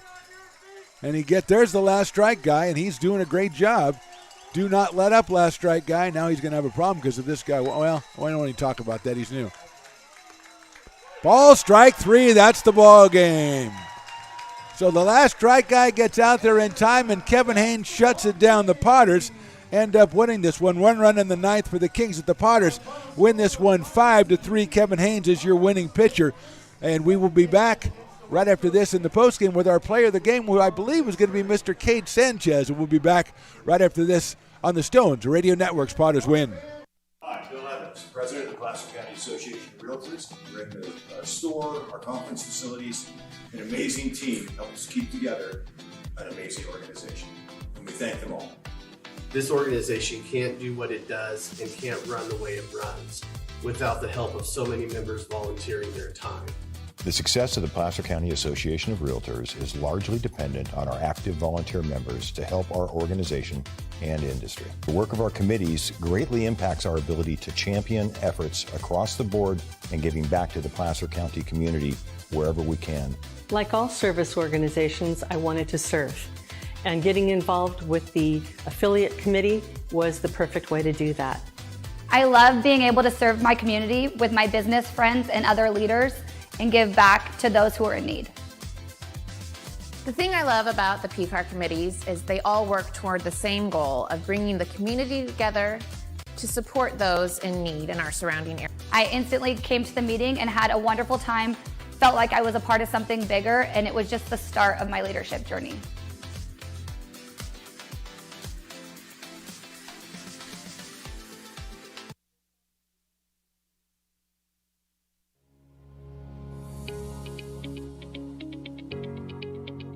Placer Valley Tourism. Our mission is to increase the health of the hotel industry through occupancy and average daily rate in Roseville, Rockland, and Lincoln.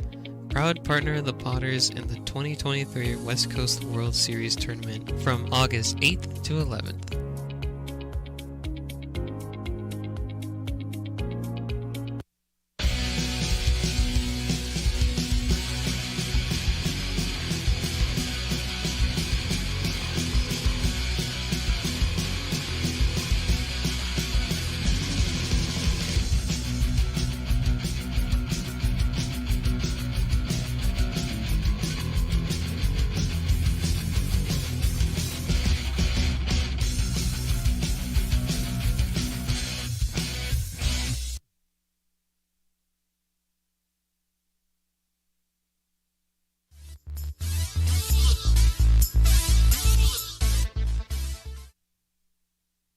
And it is time for the post game. Our player of the game is Cade Sanchez. Cade, can you hear me down there? I can. Fantastic. Congratulations on another great game, Cade. You got the big fly tonight, the 2-run homer. And I know every home run feels good, but that one had to feel real special for you. Oh, yeah. Got the first one out the way, so been waiting for a while. You've had a great season so far, hitting 371 before it came in, 15 runs batted in, and you got the 2. Let me ask you, you're from Houston, Texas, Corpus Christi. How did you get out here to the Potters this summer?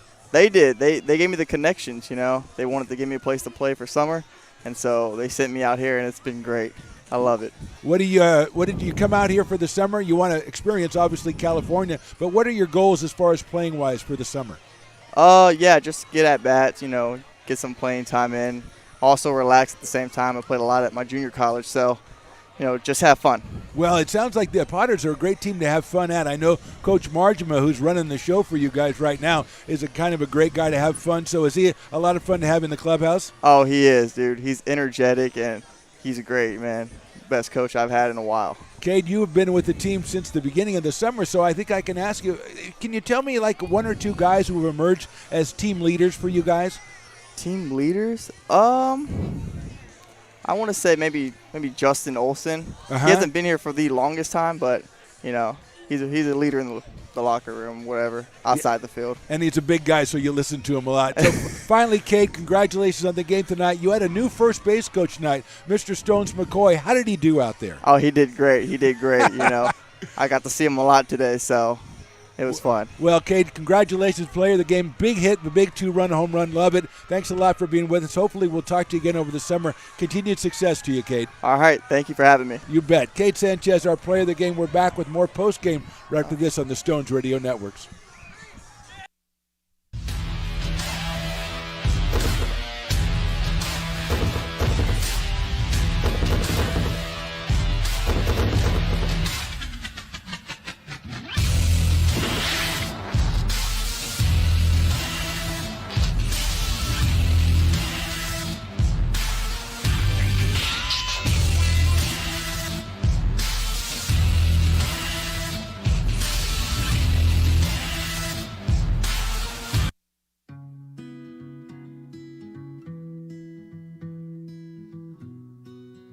Lincoln Area Archives Museum is the official partner of the Potters' 100th anniversary season. The museum is located just around the corner in Bierman Plaza in the center of the Old Historic District.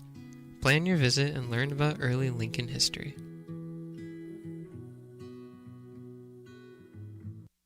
It's all you. No, I insist. It's your turn. Nope, I think it's your turn. I appreciate you so much. Thank you so much. Go. I appreciate your appreciation. It fills me. Safe drivers save money with Farmers. Just for driving safely? It's a Farmers policy perk. Get Farmers and you can get a safe driver discount simply for having a clean driving record for 3 years. Come on. After you. After you. Safety first. Get a whole lot of something with Farmers policy perks. We are farmers. Bum, bum, bum, bum. Welcome back into our post game.